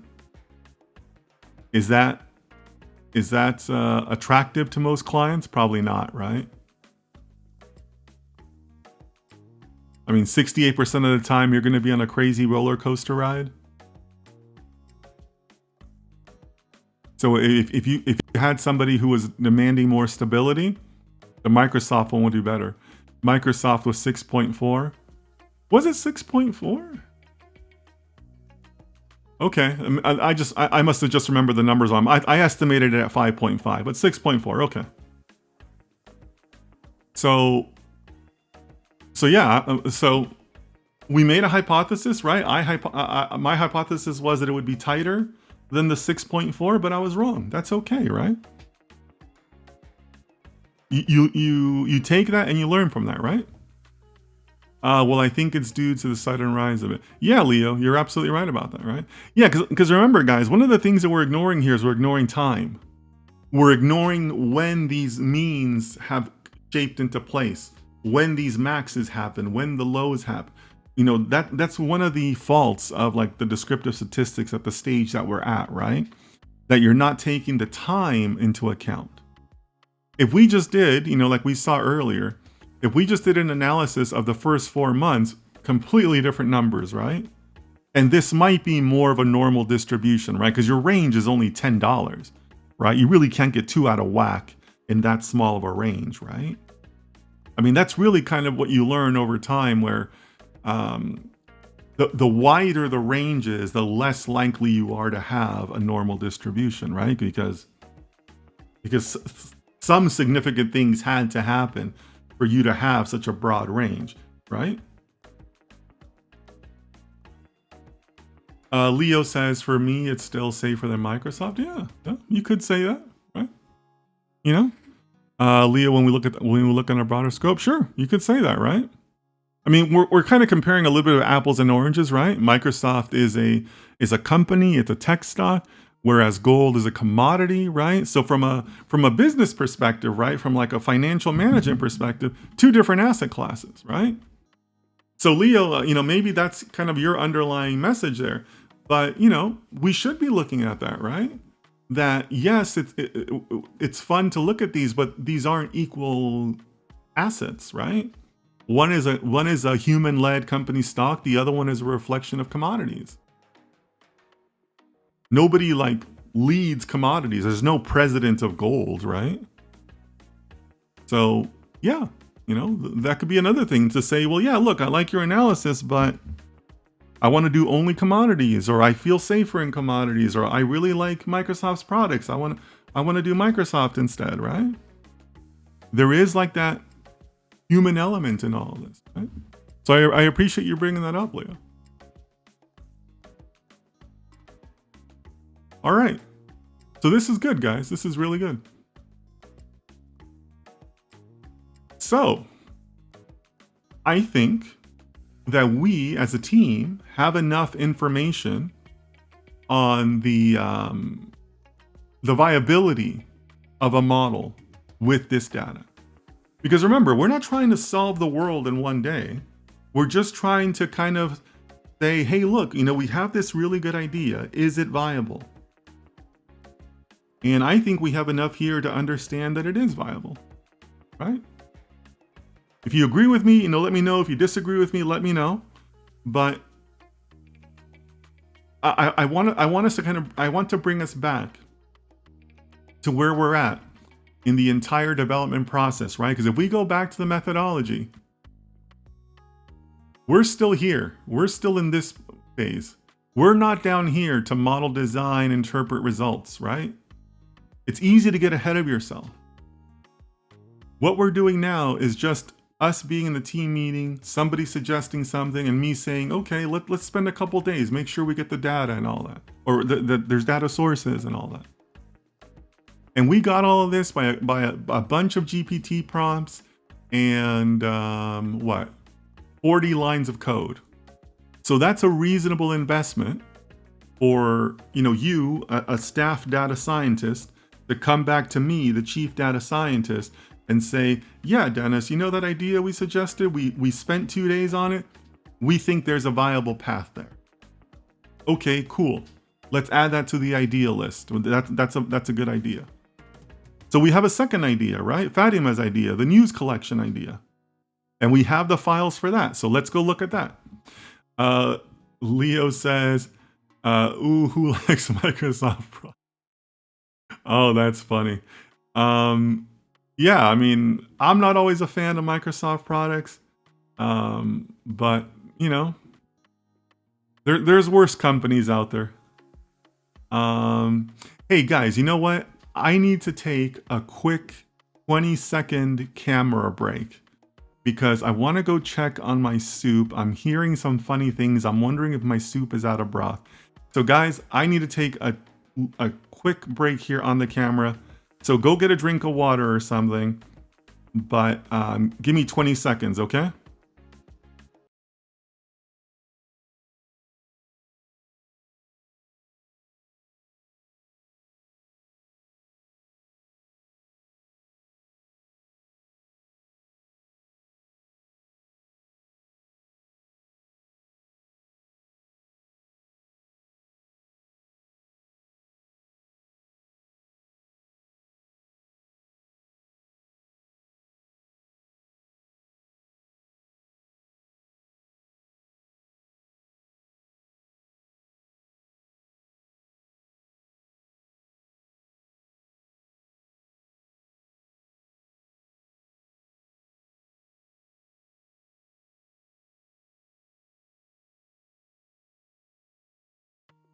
All right, thanks for bearing there with me, guys. You know, sometimes when you make it, the soup in a crock pot, the broth and stuff evaporates. So I thought I was running out, but it turns out that I'm not. The soup is perfect. But I just wanted to check that because I didn't want it to dry out, maybe cause a fire or something. But thanks for bearing with me on that. Okay, so that was our first EDA, right? Our first project idea. Let's go look at the news, right? So Fatima, feel free to correct me if I'm wrong, but Fatima's general idea was, can we use sentiment analysis in the news to help us figure out where the stock is going, right? And I think that's a great question, right? So let's do it.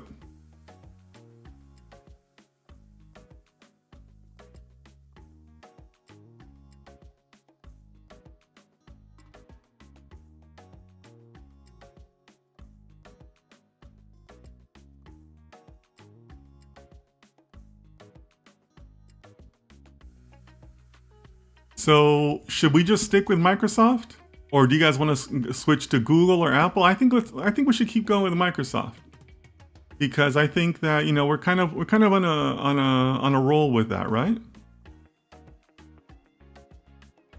So this is the Microsoft News file. And let's ask what kind of a, so one of the fun ways that I've done some NLP in the past, or, you know, at an EDA phase, is word clouds, right? If you guys want to know a secret, you guys want to know a really good secret? If you guys are going to walk into a meeting to a bunch of stakeholders and you're going to present your NLP project, put a word cloud in your deck, in your presentation. Stakeholders love word clouds. Nothing gets them more excited than a word cloud. Mark my words on that. They love those word clouds.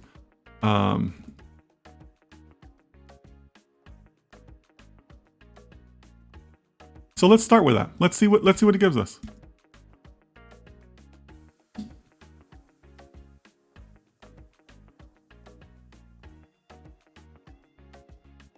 And then after this, we're going to ask what else it can do.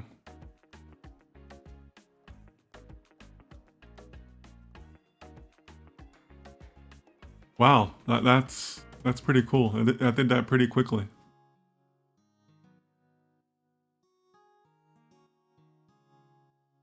All right, so here's our word cloud. Anything jumping out at anybody? There we go. That's a good view. What do you guys think?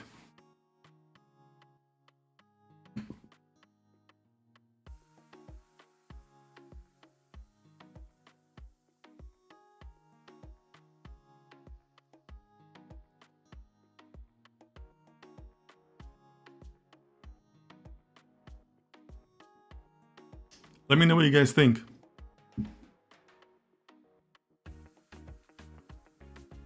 And Fatima, I know that this was your question, so feel free to, you know, if there's other things you want to look at or other ideas you had for this particular project vision, let us know.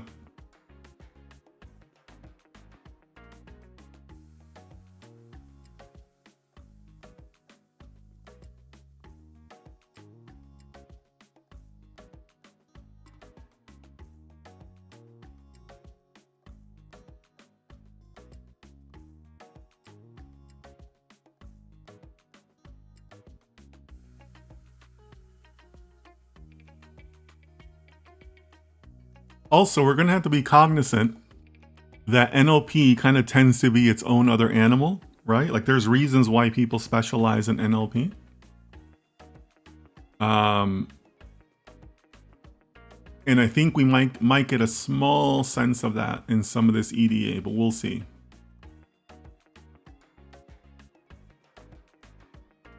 But anything jumping out at anybody? And it's okay to say that nothing's jumping out at you, right? That's a valid finding too. AJ says, could you ask ChatGPT to color the word clouds based on positive, negative sentiments? Not really, AJ. We're not quite there yet. Because remember, we're not trying to solve for the sentiment model. We're just trying to explore the data, right? We're not trying to solve everything in one day. We're trying to just kind of see where the data's at, right? So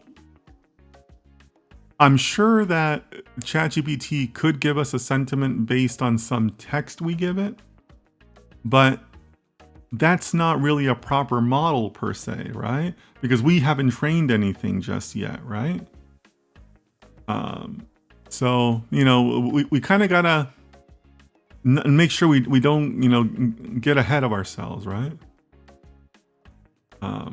So we're not quite there. We're kind of just making observations at this point, right?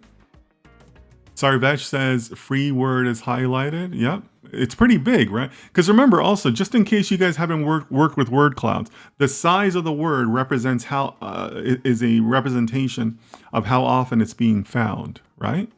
So free word is highlighted. Yeah, so free is pretty prominent, right?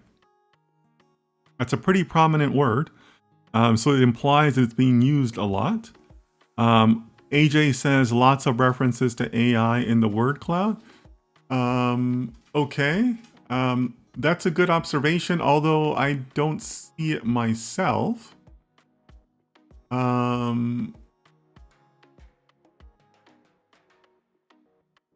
I see intelligence here.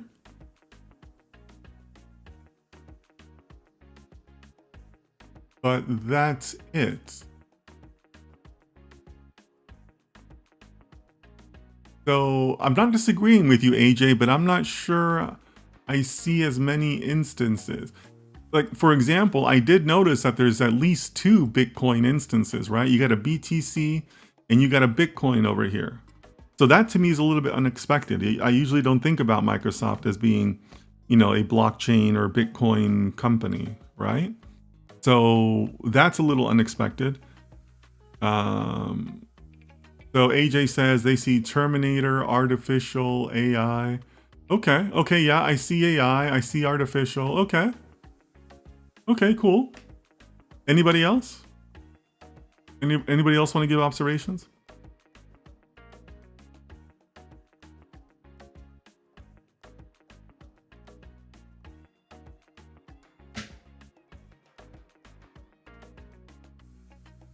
There's an IBM mention over here, which is also kind of weird. You don't think about IBM and Microsoft working in conjunction with each other. There's a mention of Japan over here, which I think is the only country that I see. So that kind of stands out to me, that why is Japan the only country mentioned, right?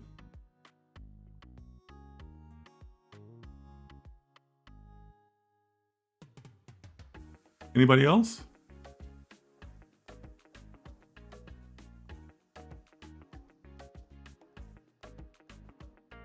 So let's go ahead and move on, right? Because a word cloud is only an initial exploration, right? So let's see.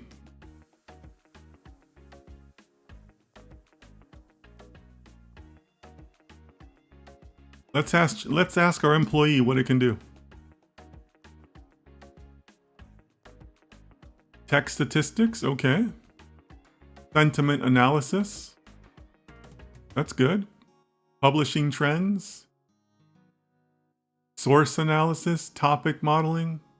Use topic modeling to identify main topics and themes across articles. Okay, so this time it did kind of give us a menu and say, let me know what you want to do instead of doing it directly.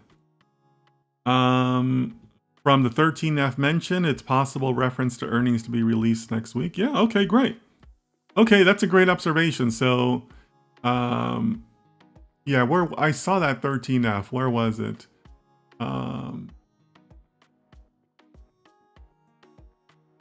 Well, maybe you guys have already spotted ahead of me, but oh, there it is. Yeah, there's a 13F mention here. So for those of you that are outside of the United States, a 13F is I think it's a quarterly filing that public companies like Microsoft are required to do here in the US. So yeah, so to AJ's point, that's probably something that is in the news because, they might have a quarterly filing coming up or at least a disclosure of a filing coming up. So that's also a good observation that, you're combining there with your own business knowledge and whatnot. So yeah, then that's a good catch. Okay, so I think that we can go ahead and maybe start doing some sentiment analysis. Like I said, we're not trying to solve everything in one day, but what I think I'd like to look for here in the sentiment analysis is I think I'd like to see a variance in the articles, right? And I'm saying that based on the conversations we had last week. If you attended last week, you remember that a lot of people brought up concerns about saying, well, but news coverage can be biased. News coverage can be like opinion based. I think Leo, you said something about that, about how, some columns are just like analyst opinions, right? And I agree, a lot of stuff out there is just, somebody at Vanguard writing an opinion piece on what Microsoft is going to do in 3 months. So I want us to do sentiment analysis, not to complete the work for our client, but to ensure that there is enough of a balance in those articles to say, oh, okay, yeah, we're getting some good stuff, we're getting some bad stuff, we're getting in between stuff. Because you're going to need that variety, right? You're going to need that variety of articles to then go into your own model and say, okay, yeah, I know that I'm walking into my modeling with a data set that is potentially not biased because I know that the overall the spread of the overall sentiment is across the spectrum, so that I'm not just favoring positive articles about Microsoft or negative articles about Microsoft. Does that make sense to everybody? I think that some of the same people that expressed the concerns about bias last week are here this week. So if that's you, feel free to speak up, okay? So we know that there's 10 articles in our data, right? So let's go ahead and ask it to do sentiment analysis on all 10.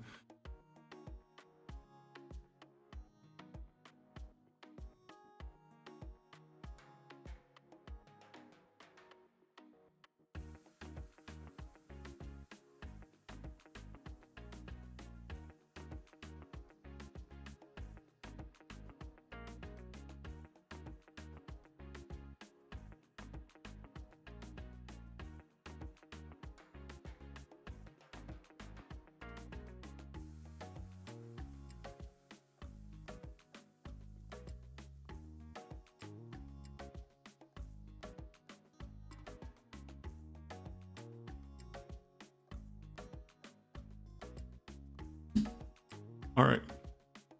Excuse me. All right, so it's going to tell us positive, negative, or neutral and summarize the results in a table along with the article titles. Okay.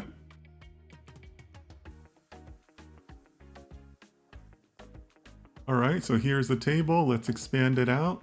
Okay. So it's telling us that there's a negative, positive, positive, positive, positive, positive, positive, positive, positive. Okay. What do you guys think? Is this a good article for modeling?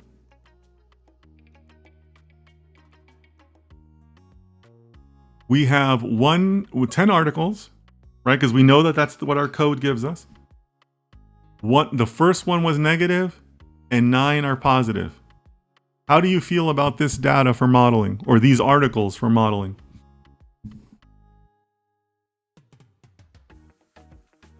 Give me your feedback there, guys.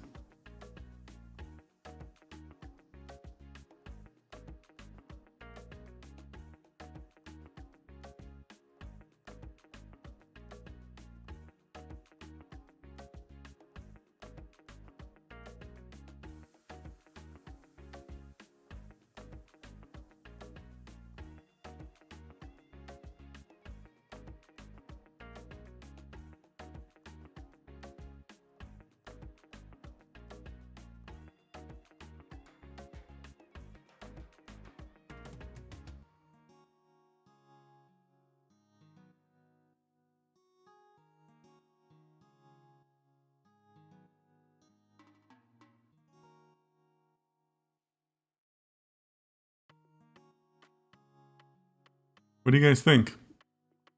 Are you happy with this? You're ready to take these articles and go into modeling with them?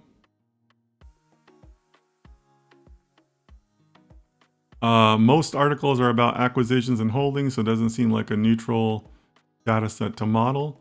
Well, if James Cameron says, Osama says imbalanced data, Fatima says, I don't think so. Yeah, I think you're right, Fatima. And I'm going to focus on Fatima because, this was your idea. But, this is a pretty good example of where, somebody came up with an idea. There were some expressions of concerns, right? Somebody else gave their perspective, and we test it out, right? We test it out, and we say, okay, well, what's going on here? What can we do about this? Right? So it's a healthy process that we've gone through. So Fatima, in this scenario, you would say that the data is just too overly positive, right? It's got a positive bias, right? So that's where we would have to say, okay, well, wait a minute, maybe some of those concerns that people had were valid, or how do we address this concern, right? We only used one use API, so maybe we can find other APIs. There's only 10 articles here. What if we put in 100 articles, right? Because it's a small sample, right? I mean, Microsoft has dozens and dozens of articles written about it every week, right? So I think there's still value in looking at the idea, right? But how can you kind of address that? Or in the worst scenario, how do you abandon that idea, right? There's nothing wrong with abandoning ideas also, okay? All right, so another thing that I want to do here, another possibility in what I just described is we're only looking at one stock. What does this look like for Apple? So that's where I want to go with it. I want to do the same analysis, but for something else. This is Microsoft. Let's see what Apple looks like, okay?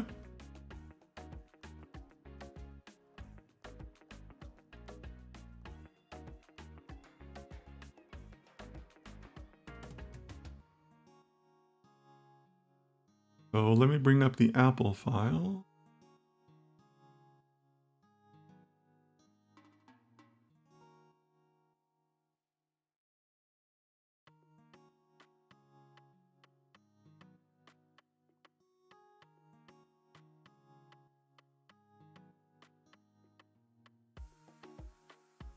Okay, so Apple is giving us neutral, neutral, positive, positive, positive, positive, neutral, neutral, positive. Okay, so that feels like an even balance, right? It's 6-4, right? Four neutrals and 6 positives. Okay. And Fatima, now what do you think? Or anybody else? You know, I'm sorry, I don't mean to call on people directly. No, that's not very good of me. But now what does everybody think? Now we got a 6-4, 6 positives, 4 neutral in this data set.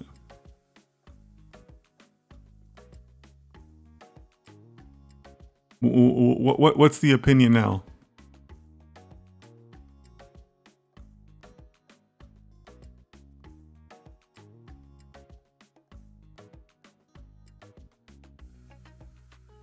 Leo says, I think we're missing something. Okay, like, what do you mean, Leo? What's your gut telling you that we're missing?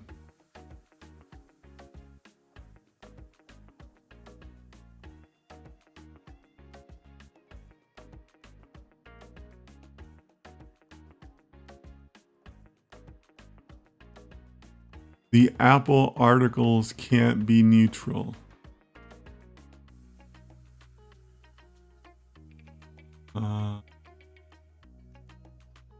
Can you also add a column for the date, maybe another column for the percent of the stock price for that day?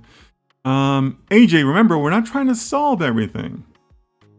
We're just trying to make sure we have a good spread of information, right? Leo, can we have a look at their chart? Well, but remember, guys, we're still just exploring here, right? Our goal is not to get to a model. Our goal is to kind of get a sense of whether we have a viable option here or not. We brought in the Apple data to make sure that we can, you know, just to see that the Microsoft wasn't like a one-off, like weird result, right? And this is telling us it kind of was. Fatima says, I think it's good compared to the other. It looks fair. But I don't agree with that, guys. I don't agree with that. Because one, 6-4 is not a great balance. And two, where's the negative? Remember, it told us it's going to have 3 classes, right? Positive, neutral, and negative. If our goal, remember, our goal is not to solve things. Our goal is to make sure that we have an unbiased data set today. This is still not an unbalanced set, right? This is still a weighted set to positive and neutral. Where's my negative articles? We can't go into modeling and talk about the pricing and all those effects until we know that our news articles represent a broad spectrum, right? We have yet to see a negative entry in 20 articles that we've looked at, right? So I still don't, I wouldn't say it looks fair. I disagree with that.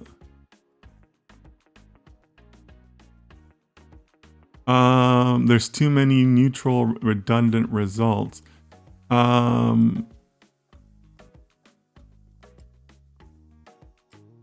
Neutral redundant, do you mean like the same article? Or not sure. What is the time range? I believe it's the last. It's the 10 most recent articles. Now, here's the thing. To AJ's point, I think. Remember, I talked about 2 things, right? We could have just been seeing like a weird one-off result for Microsoft, right? Like you know, like somebody pointed out, they have a quarterly filing coming up, so maybe the quarterly filing affects that, right? But now I'm curious about the depth of the data. What happens if we go to 50 articles, 1,000 articles, right? That's possibly going to affect those results, right? So let's do that. Let's go back to our code. So here's our news collection.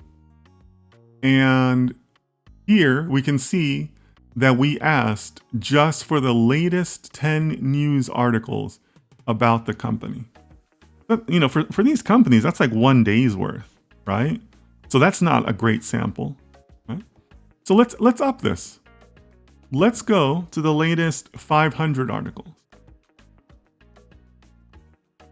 And now we'll see what that looks like.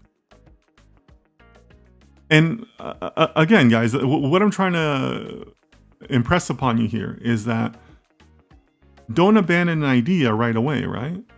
Still think about the ways to make it viable. Still think about the ways you can adjust your scoping on it. But just make sure you only keep it to scoping. We're not trying to solve everything for our client in 1 day. We're just trying to say, yeah, we have good data that's viable for modeling. That's it. That's all we want to do. All right, so there's our news collection. This could take a little bit longer. Ooh, this is saying between 1 and 100. Okay, so the API limits us to 100 articles. So I got to go fix that then. Where is it? Okay, so that's an API limitation. Not too surprising because, you know, news APIs do tend to have governors on them because, you know, there's so much data, right? Okay, so we got Alphabet, Microsoft, and Apple. Okay, cool. Yeah, so that's here, Google. Okay, so now let's repeat the process that we just did.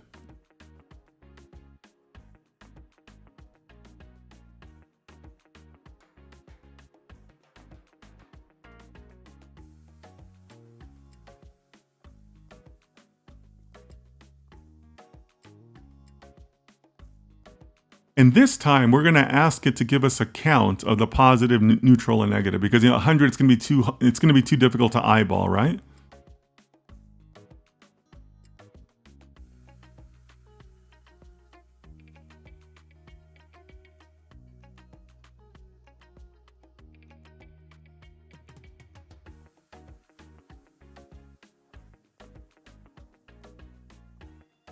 All right, so let's bring in our, let's go ahead and stick to Apple for now. Because at least with Apple, we saw positive and neutral.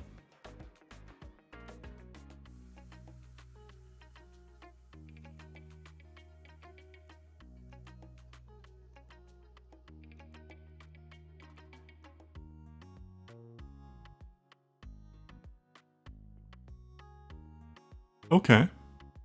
So here it's telling us 60% positive, 28% neutral, and 12 negative. Okay. Anybody happy with that? Or what do you guys think about that one?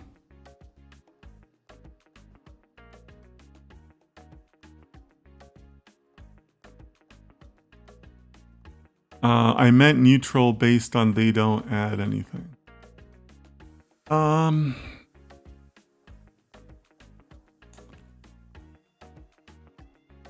Well, it depends on what you mean by anything though, right, Leo? Because, you know, one, realize that we're just judging by the title. There could be still some meaningful data in there, right? I don't know if we can just kind of like dismiss that and say, well, it's not meaningful if it's neutral because the title doesn't grab me, right? So I don't know. Leo. AJ says, given that Apple has performed well in the last few months, I think it's best to include articles in a wider time range, since most of the New York articles tend to follow price action sentiment-wise. Sure. Okay.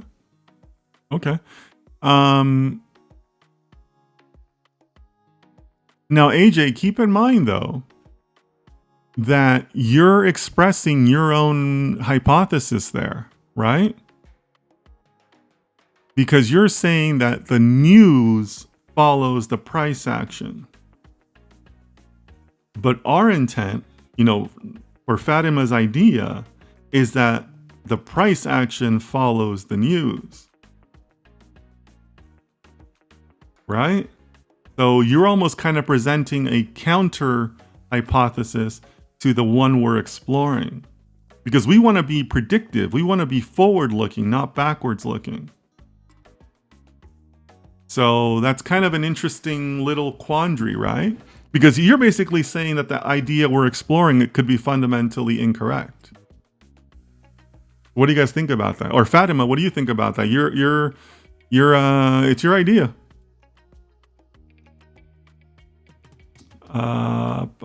Leo says, no, I'm not happy. Okay, so you're not happy with the distribution. Fatima says, I also don't think so. Rex is going to take a little break. Okay, cool. Thanks, Rex. Okay. Okay. So remember, guys, sometimes I'm going to give you guys a different view just to kind of draw rationale out of you. And sometimes when I'm doing this, right, I'm just kind of like, and when I say, and by the way, when I say this, I'm not talking about just like on stream. I'm talking about like when I'm running a team. Sometimes I might just play the other side, right? Just to kind of keep the conversation going, right? Here's the thing. I'm kind of encouraged. I'm kind of encouraged by these numbers. 2 reasons. 1, we proved that our initial thought of going deeper into the data set can help us, right? Because we got more variety now. That's good, right? We want that different spread, right? So I'm going to guess that both of you said you weren't happy with this because there's only 12 negative articles and it looks imbalanced, right? So I get it, but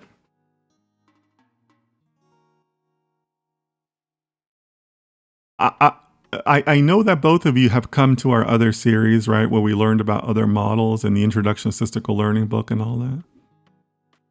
Can't we use resampling? You guys remember that? Resampling? So I'm actually encouraged. I see signs of viability here. Two ways you can make this viable. 1, you create a balanced data set, right? Which basically means you got to play to your lowest numbers. So you have 12 negative articles. So you would have to randomly choose 12 neutral articles and 12 positive articles, and that becomes part of your training set. So that would be 36 articles. That's not a lot of articles, but we only did 100, right? So it's going to require us to go further back in time and have a deeper set to form that equally balanced data set. But it's possible. Another way to do this would be to do resampling, like I just said, right?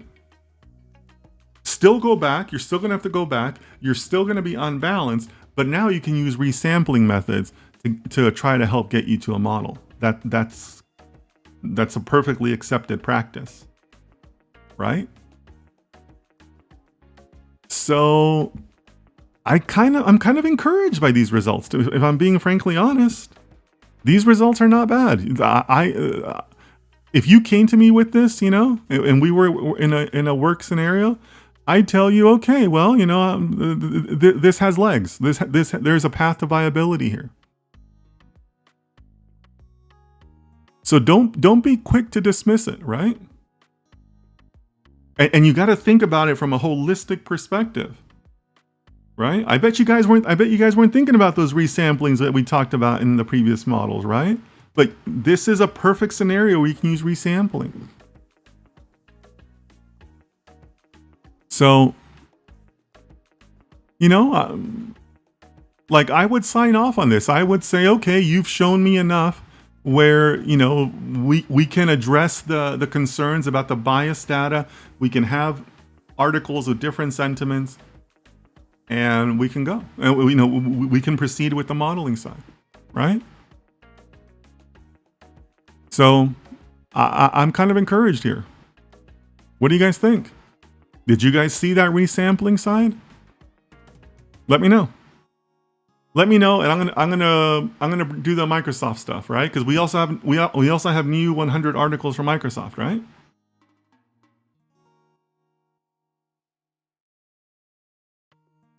Osama, we're not there yet. This isn't modeling. Remember, guys, I want to stress this. We are not modeling at this point. We are just gauging if we have a viable path to collect enough data for us to go into a modeling phase. Let me bring that up again. Remember, the methodology, we're still up here. Specifically, we are here in EDA and data collection, right? We haven't hit model design yet. We're not ready for model design. F1 scores is model design and interpret results, right? So if that's not clear to everybody, we got to get that out of our minds right now. We're still up here in the ideation phase because we haven't settled on a final idea. We're still figuring out if these ideas are viable. Okay? So let's not get ahead of ourselves, right? Or if you want to sound really Wall Street, you would say, I don't want to get ahead of my skis, right? Because that's what they say. But we're still kind of saying, hey, is this model even possible? Should we even invest any more time in this idea? Okay, so let's pump the brakes, right? We're still exploring. We're still saying, hey, can we sign off on this idea? Can I go to the managing director and say, hey, Mr. Managing Director, I know I asked you for a new GPU server, and this is the idea we want to use it for because we think this idea is possible, right? So let's pump the brakes, right? We're still just exploring. Okay, so yeah, we said we're going to go look at the Microsoft data, right?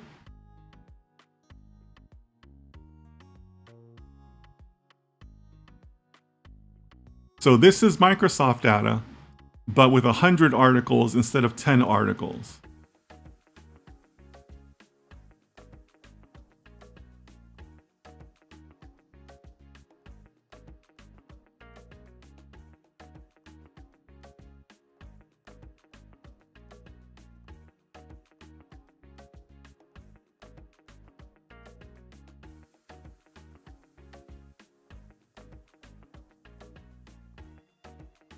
Okay. So similar results here, right? 66. Okay, so slightly more neutrals than positive. 66, 22, and 12 is where we're at here for Microsoft. What do you guys think? Thanks for being a great host over there, Leo. Appreciate it. What do you guys think of this? So slightly more positive articles.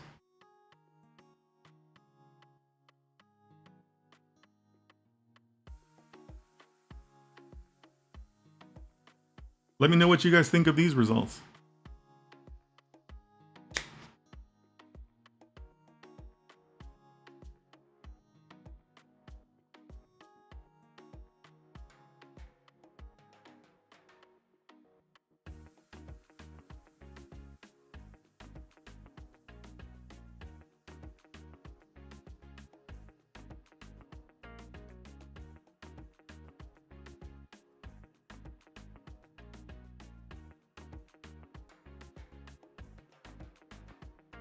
Leo says, "Yeah, same."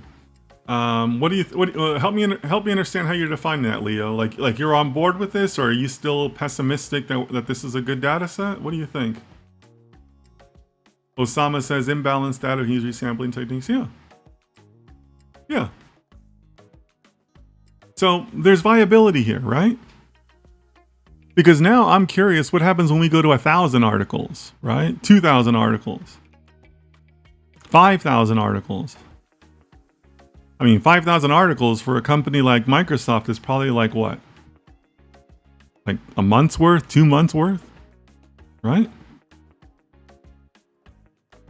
Leo says, I'm pessimistic indeed.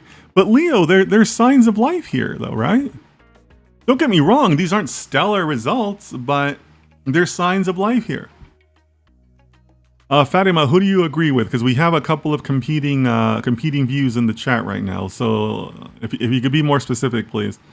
But to me, there's signs of life here. Because again, we're just interested in the spread, right? We want to know that there's at least some negative, some neutral, some positives. And remember, this is all just to address the concerns that the team had last week about biased data. I agree, and I think resampling would be a suitable approach. Okay, yeah. Yeah, I mean, I think that this is something where we could say this is a viable approach. We have addressed the concerns that the team had about creating a model that was just biased to, positive results or positive news, I should say, or negative news, or whatever the case may be. But I think there's viability here. But again, this is why you do these explorations, why you take the time to say, okay, yeah, sounds like a good idea, but let's put a little bit of work behind it. Right? The thing is that we're scraping information from questionable sources. I think the neutral value can still be masking something more relevant. But if you think it's viable, let's do it. Yeah, Leo, I hear your concern. I hear your concern. But remember, I'm talking about viable as a potential training set. I'm not saying that it's viable to result in this fantastic, accurate model, right? That part is still to be determined, very much to be determined. Because again, this is all just exploration. We're nowhere near model design yet, right? So I hear you on that. So just so you guys are clear on that, when I say viable, I'm not saying like, oh wow, we're going to come up with this fantastic model. I'm just saying that the structure of the data addresses the concerns that the team had, right? Because we haven't talked about data cleanup or anything else, right? So yeah, let's keep the scope in mind here when I say viable, because I think Leo is bringing up a good point in the sense that well, there's a million ways this could still go wrong on us, right? And there are, right? There's nothing here to say that we're going to have some highly accurate model. It just means that we have a source for good data, or for viable data, right? Yes, and in a training set, couldn't be noisy. Those high amount of neutral values.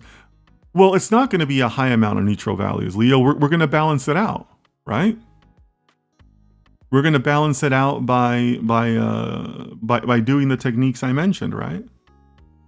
So here, it's not 100 viable articles; it's 36 viable articles, right? So keep that in mind too. We're playing to the lowest available sentiment, right? So I'm gonna ask you guys to kind of keep that big picture in mind. I think some of you are maybe getting a little too caught up in looking too many steps ahead. All we're doing right now is data collection and testing the viability of the idea and addressing the team's concerns.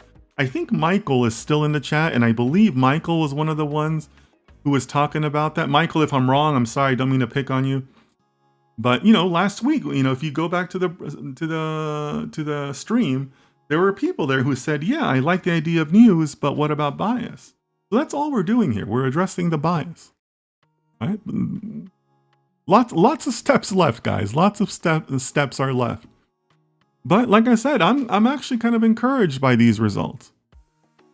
And maybe to put a finer point on it, I would be very discouraged if we had like one negative or just a handful of negatives, right? Like that would be bad. Right? Because then it'd be a lot harder to get to a viable data set. Out of 100 articles, you're only going to find one negative. That means you're going to need like tens of thousands of articles to get anywhere near a balanced data set, right? Even with resampling, right? You would still need like tens of thousands of articles. So keep that in mind. AJ says maybe we could ask a few examples of the positive, negative, and neutral text. Sure. Yeah. Yeah. Okay. Let's do that. Let's see.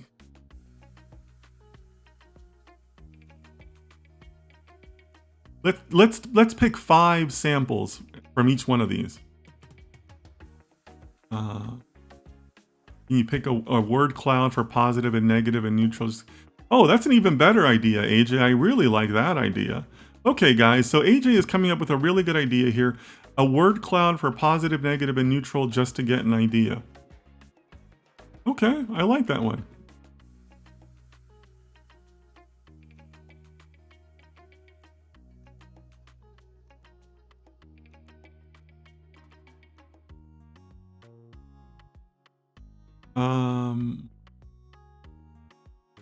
One word cloud for each, one word cloud for each sentiment.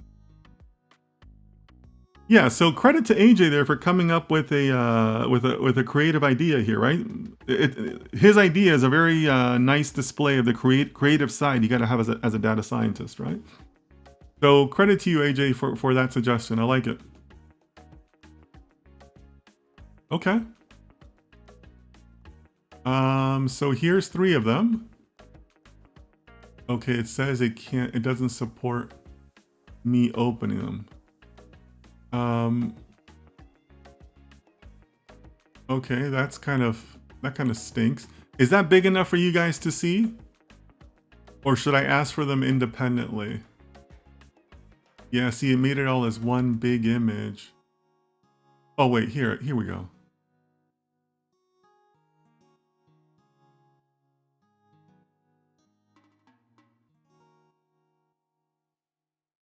I just want it bigger. Okay, I'm gonna have to download it.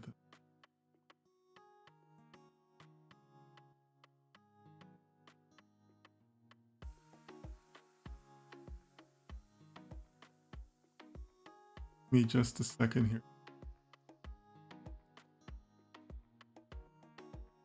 Ah, there we go. All right, I think that's better and easier to see. So just so you guys understand, this is the positive word cloud, neutral word cloud, and negative word cloud.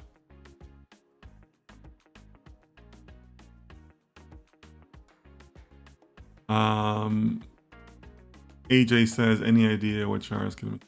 Yeah, guys. So here's a limitation that we're up against. Yeah, and this is one of those things where you're going to have to kind of suspend belief, right?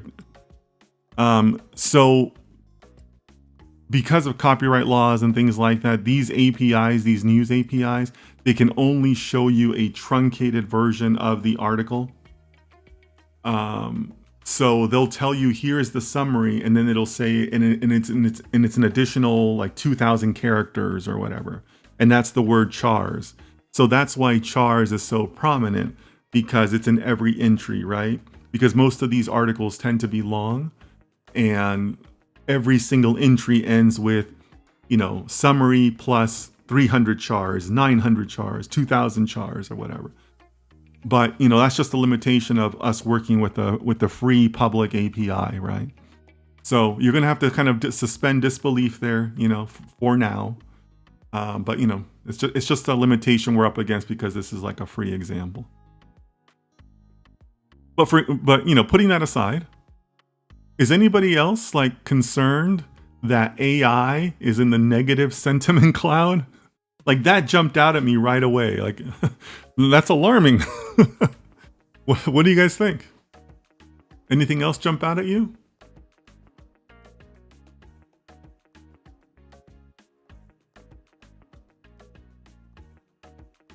Leo says, lol, yeah, that's kind of weird, right? Like what the?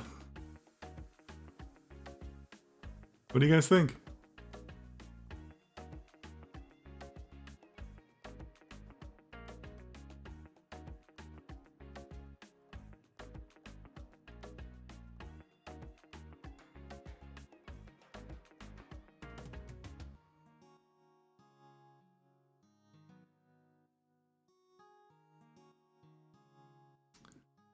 Terminator in in the negative cloud. Oh, that's hilarious. That's hilarious, right? Sibia. Okay, Sibia, I think you're the same Sibia from Instagram. Welcome. It's worrying to see the works like according. Okay. I agree with that, right? So Leo, that kind of comes back to your point about the analyst reports and all that, right? They're never like breaking new ground, right? They're just like quoting other people, right? So Leo, maybe that kind of, is kind of a synergy to your concerns also. Denelson, welcome. Good to see you, my friend. Positive sentiment is the only one with LLC. You know what's funny, Denelson, is I completely agree with you. I also saw reports. I also saw filing. I also saw stock, quarter, shares. That's all in the positive. So maybe that's a little bit of the company hyping up its own shares, right? Its own performance, right? A little bit of bias in that, right? That maybe these are the reporters that are, friendly with Microsoft, right? Just like there's like the Tesla fanboys, right? Like they're always going to write positive things about the earnings and the shares and the quarterly filings and all that, right? So yeah, I saw that too, and I saw a lot of like the money side of it, right? Is very heavily weighted in the positive cloud, right? So that's very interesting. So I totally agree with your observation there. Anybody else? But yeah, but over in the negative, you've got AI, you've got Terminator, you've got Insider. What else do you have? Data? Why is data in the negative sentiment? Bitcoin is in the negative sentiment. Buffett? Maybe as in Warren Buffett? So maybe Warren Buffett has said something negative, right? AJ says report has good weight, possibly expected earnings news articles. Yeah, but shouldn't that be neutral, AJ? Right? Tesla fanboys. There it goes, guys. Our daily dose of Tesla. What? Leo, you have obviously not been following me on X this morning. I was dishing it out on X this morning. He had liquidated his Apple stock. Is that the case? Oh, okay. But this is Microsoft. So maybe he's like negative on tech overall? But good to know, Leo. I appreciate that. I didn't think he liquidated his Apple stock. I know he sold a big amount, but liquidated? I mean, he has a lot. So I don't know if he got rid of everything. But good to know. Thanks for that. But yeah, I mean, remember, guys, we're not trying to analyze Microsoft per se, or Tesla, or Buffett. It's more about, does this look like a balanced NLP training set? I'm kind of okay with what I'm seeing. I'd be a little concerned if you saw the same words over and over in the same word clouds, right? Like that. I have no proof to back that up, but from like a gut perspective, I kind of want variety in the word clouds, right? Across the three sentiments, right? So based on that I think there is a good amount of variety, I'm kind of okay with this data set. Like I think we can get to a viable training set. So what do you guys think? Let's do a quick vote in the chat. Give me a 1 if you're okay with the viability of this data set, or give me a 0 if you're not on board with this. AJ, I see your comments. I'm going to come back to them. But let's do a quick vote, guys. Give me a 1 if you're okay with this data, like you're kind of seeing a viable path, or give me a 0 if you're not on board with this. That's okay. I'm happy to be wrong. You guys are more than able to disagree with me. All right, I'm seeing a couple of 1s. Correction, he slashed 50. Yeah, okay, I thought so. I mean, he owns a ton, right? I mean, I don't think he can really sell all of it. But yeah, I think I heard the same thing. I think it was around the same time where he sold a bunch of his Bank of America too, if I remember right. Okay, so I'm seeing a bunch of ones in the chat. Yeah, I mean, to me, like, again, just developing your nose for data, I'm seeing enough of a spread here, right? At the very least, I'm seeing enough spread to address the concerns of the bias, right? It's kind of hard to say you're using biased data when there's such a variety of the data, right? Yeah, okay. Everybody's voting one. That's perfect. Thanks, guys. Okay, so AJ is suggesting, could we compare it to Apple? Would give us a good idea of the spread. Okay, I'm on board with that, AJ. Here's why I'm on board with that. And I'm wondering if your reasons are different than mine. But what I like about that suggestion is that it kind of also helps us validate ChatGPT's results.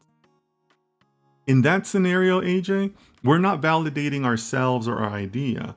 We're validating that ChatGPT is kind of able to create that spread also. So even before we do this, even before I put it on the screen, that's really kind of what I'm looking for here, right? I don't care what the results are going to be. I'm just caring, or how they compare to Microsoft. You know, Apple, Microsoft as two companies. I don't care about that. I'm just caring to see that ChatGPT is successfully able to create those three word clouds and create that same variety in the words, right? AJ says, yes, that's what I was thinking about, since we also have the chars limit of the free API. Okay, yeah, you're right. We should see chars in all three again for Apple. You're absolutely right about that. Okay, let's do it. Okay, so I think we can just ask it to reference the previous Apple CSV, right? This is Microsoft, and then this is the Apple CSV. Okay, yeah.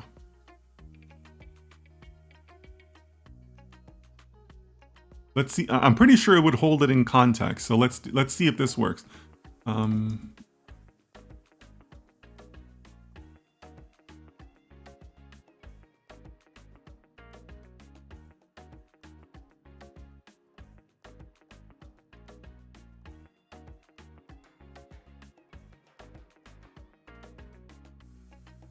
It might ask us to upload it again, but I think it holds the data in context.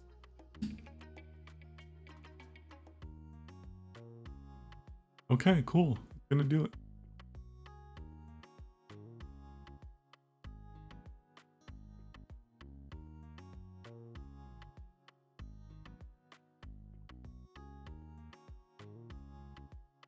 Okay, so there it is. Let me download this again to help you guys see it better.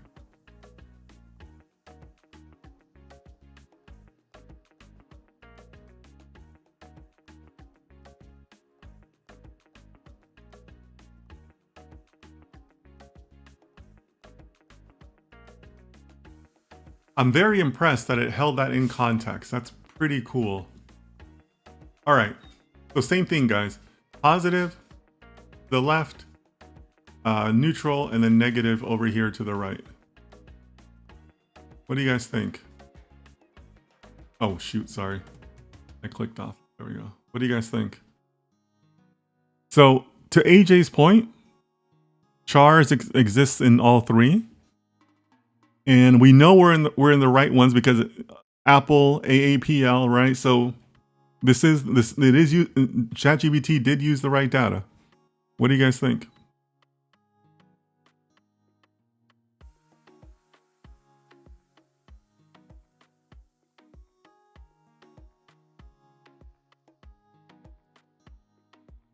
I can't remember who said they were concerned about according, but according is very prominent over here in the positive sentiment, right? I mean, that's extremely prominent.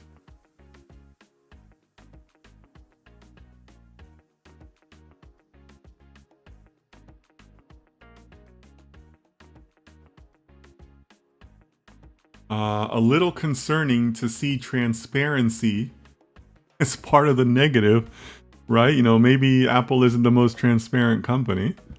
So that's concerning.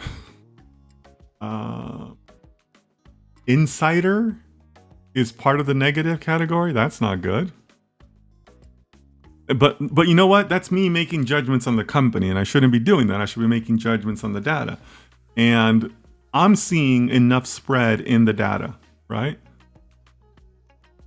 Framework as negative? Yeah, you're right, Leo. That's also concerning. But again, that's us judging the data, but we're really judging the spread and the quality of it. So what do you guys think? I'm kind of okay with this, right?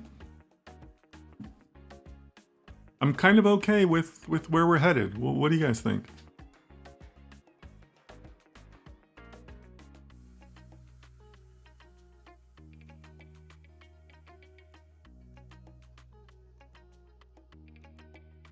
Could we ask ChatGPT to filter out chars and a sentiment analysis to filter out redundancy? Since, not yet, AJ.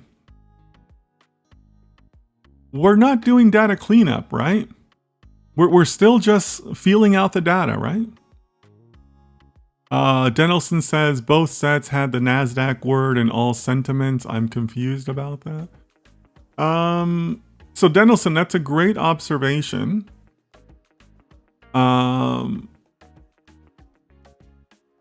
So in a way, that could be another form of bias that we haven't talked about. We talked about the sentiment. We talked about potential bias in the positive or negative or neutral, right? But there could also be a bias in where we're pulling from, right?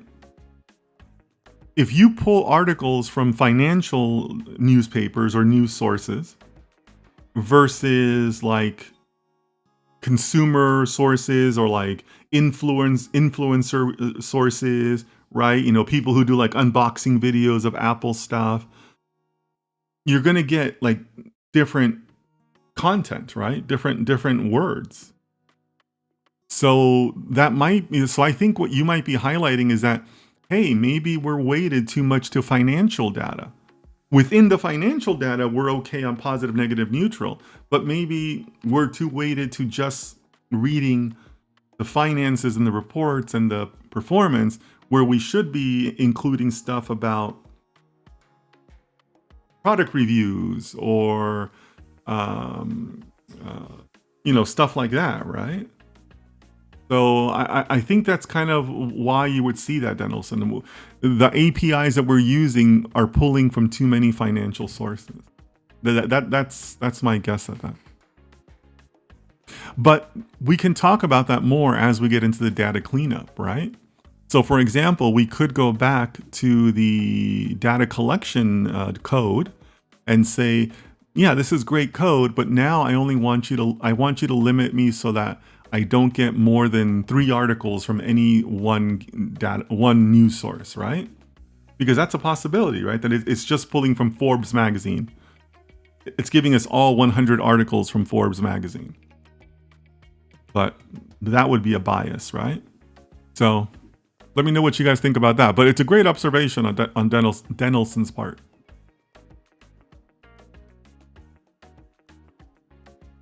Anybody else want to give observations?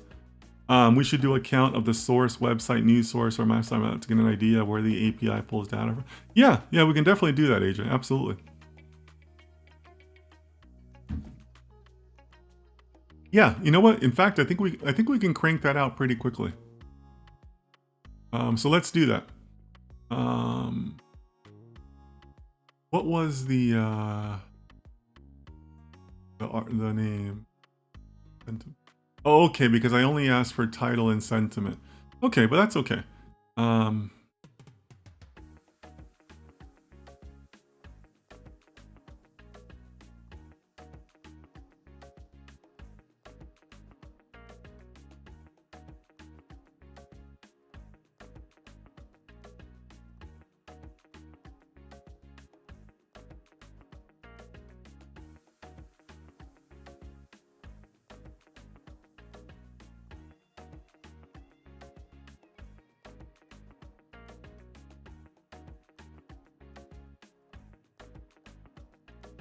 All right, let's see what happens.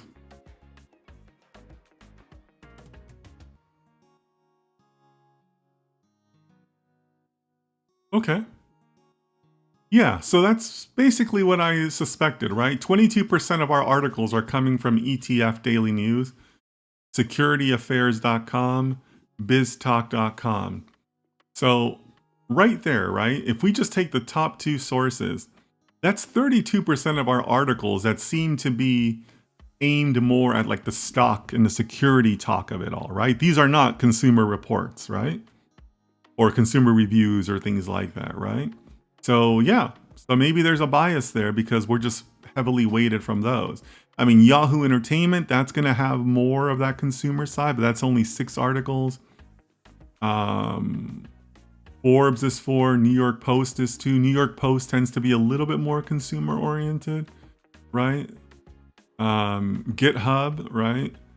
So yeah, I mean, maybe we are too weighted to just looking at financial sources like CNET, right? CNET's going to be much more consumer based, but there's only one article from there, right? So that's a concern. Yeah, stock charts.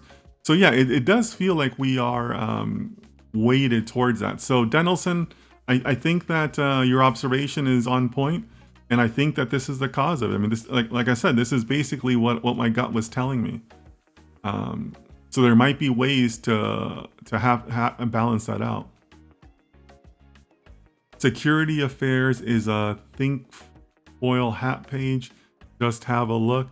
You know, we can look at it on our own, but I appreciate that. And then let's do the same, right?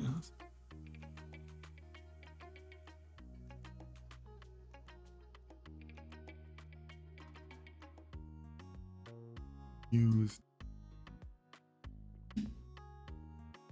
Excuse me. Okay, here it's even worse. Here, 40 articles alone are coming from one news source. So yeah, so that's not great, right?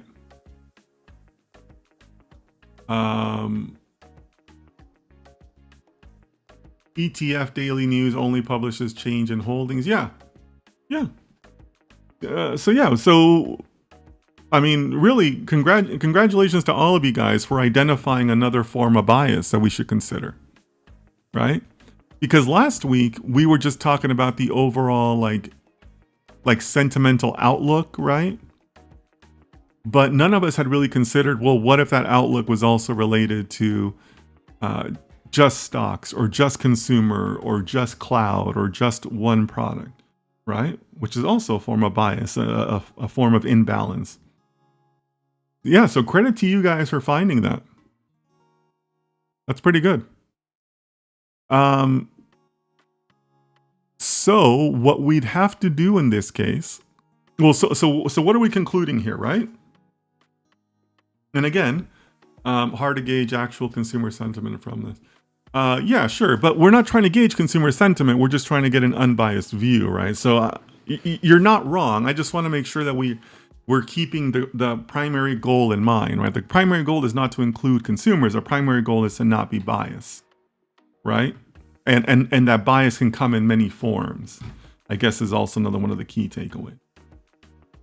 So here's the thing, guys, right? So this is the team kind of working on this problem and looking at it from a variety of different angles.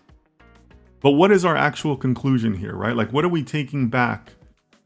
Or rather, what are you guys taking back to me, the chief data scientist, and concluding, right? So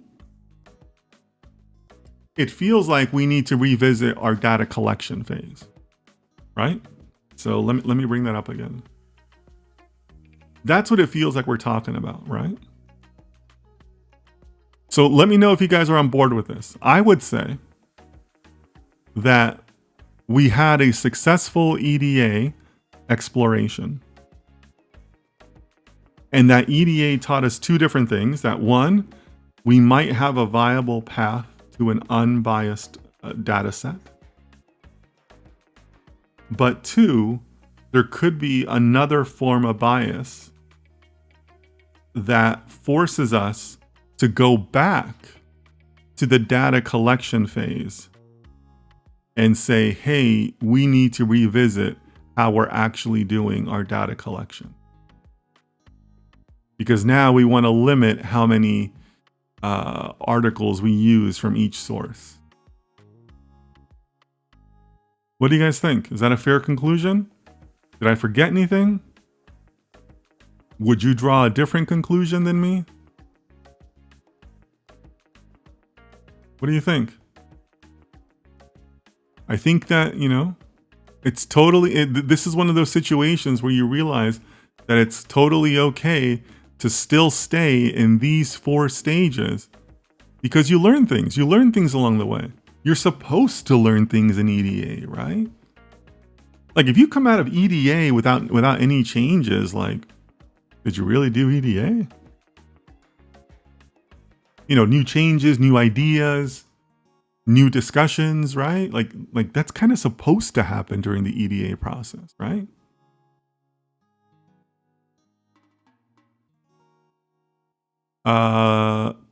We need data enrichment. No, I disagree, Agent. I completely disagree. We just finished looking at different ways that we still have some bias built into the data collection. We don't know what data to enrich yet because we don't know what our final data collection set is going to look like. So no, we if anything today, we are further away from data enrichment today than we were at the start of today's session, is what I would actually tell you. So no, we are nowhere near, we are further away from our data enrichment, right? Fatima says, I agree with you. Yeah, I mean,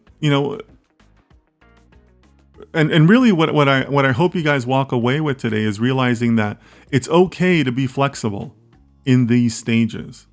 They don't have to be sequential. You can be flexible, but you have to know when you're ready for this.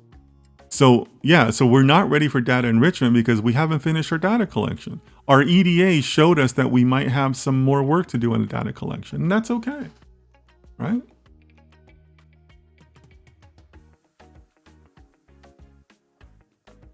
Yeah, AJ. See, AJ, now I think you're on the right track, right? We need a better API to access more data and also include data from a wider.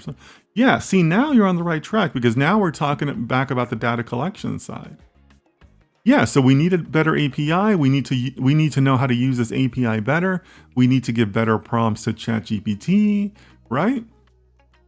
So that's really kind of like what we've learned today, that we need a refined data collection method to help us with it. So that's been a finding within EDA stage, and cool, we learned something, right? Like I said, I'm encouraged by this because that is part of data science. Data science is an iterative process. You try something, you learn from it, you experiment, you develop a better experiment, you log your results, you work off those logs. It's supposed to be like this. Like, you'll notice down here in the methodology, I have this arrow because we're going to be here a while too. Let's launch a model, let's train it, let's look at what it gives us. We're interpreting the results. Okay, yeah, now let's make this little tweak. Okay, cool, now we're back to model design. Okay, great, now we tried those family of models. Now we go to another family of models, and can we beat the baseline from our previous experiments, right? So it's all a process, right? Yeah. Yeah, absolutely fun, especially because there is no way wrong. Yep. We try, we check, and we move. Yeah, that's exactly right, Leo. I like the way you put that last one. So yeah, I mean, I think we learned a lot of valuable lessons in terms of EDA. Now, here's a closing note I want to give you guys to also think about, because I also write about this in my book, and I have some content about this. Okay? Right now, we are doing EDA for ourselves. For ourselves as a data scientist. But the real goal of EDA should also be to enable your stakeholders to look at their own data. Maybe with this article data, it's a little bit harder, but if you think back to the charting and the stock data we did, you want to enable your business stakeholders to see and play with that data, right? So the goal of EDA is to educate ourselves. We learned a couple things, we made some observations, great. But the meta game in that is that we are not a business team. We're still a data science team. They are the business team. So why are you trying to make business decisions for them? The meta game is to develop a tool that they can use and they can do their own EDA on. And they'll come back to you and say, hey, that was a great Power BI dashboard you gave us. We did some of our own data cuts, and here's what we came up with. Can you help us find more of this, right? Like they'll make an observation and then they'll ask you to write an algorithm to find more of those observations or instances or whatever it is. See, that's where you're really like turbocharging EDA, right? What we did today was good, right? But if you want to just turbocharge it, you get them to work with the data and make their own explorations and their own questions and this and that and the other thing. Now you're really doing something special, right? Because they know their data best, they have their own biases, and then they're going to come back to you and say, whoa, wait a minute, we thought X, but it turns out that it's Y. Can you help us with Y? And that's where you as a team step back in and help and flesh out that idea, right? So I kind of want to make sure that you're also clear on that, because it's important. It's important to understand that. Denelson says, if we were to use more than one API to collect more data, how many would be too much? There's no way of determining that, Denelson. It's a matter of time and resources. It just depends what's available to you. If you were to use multiple APIs, the thing you'd have to keep in mind is make sure that you don't have duplicate results, right? Duplicate articles in your data, right? But other than that, you should be okay, right? It's just storage space, storage and processing time, I guess, right? So yeah, it's unique to every situation. But when it comes to NLP, it's really hard to have too much data, right? Like NLP, loves big data. So yeah, I mean, my biggest concern would be duplicate articles. But otherwise, if you have the storage space, I would never stop you from adding more sources. Like me as the chief data scientist, or as your boss, I would never want you to have less sources for NLP, right? But good question, Donaldson. All right, guys. Well, I think that was a really good session. We went 3 hours. You guys are insane for still being here. I think this is only the second time our sessions have gone 3 hours. But we're also in a good place to pick this up next week to keep on going.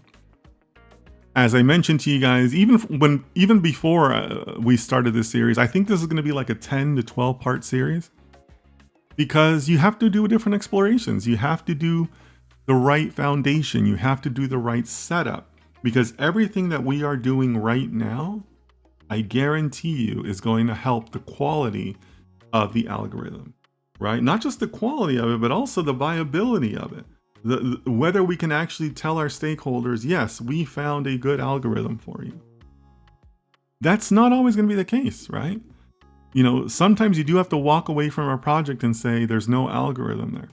But right now, this is where you are greatly helping yourself. We are increasing our probabilities of getting to a good model by the work that we are doing, by the careful steps that we're doing, right? And also, we did a pretty good job of kind of staying in our lane, right? We didn't talk about confusion matrices or F1 scores or neural networks or anything. We're just data prepping.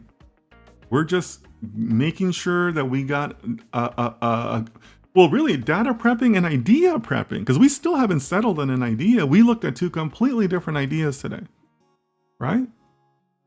So good job to everyone. I think everyone did great. And let's just keep going next week, right? But yeah, I mean, credit to you guys for going 3 hours. That's just craziness. I don't know how you guys do it.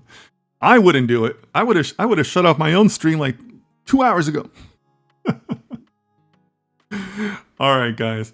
So as always, you know, we're living in crazy times. So please take care of yourselves and take care of your families. And I'll see you next time. Thanks a lot for being here.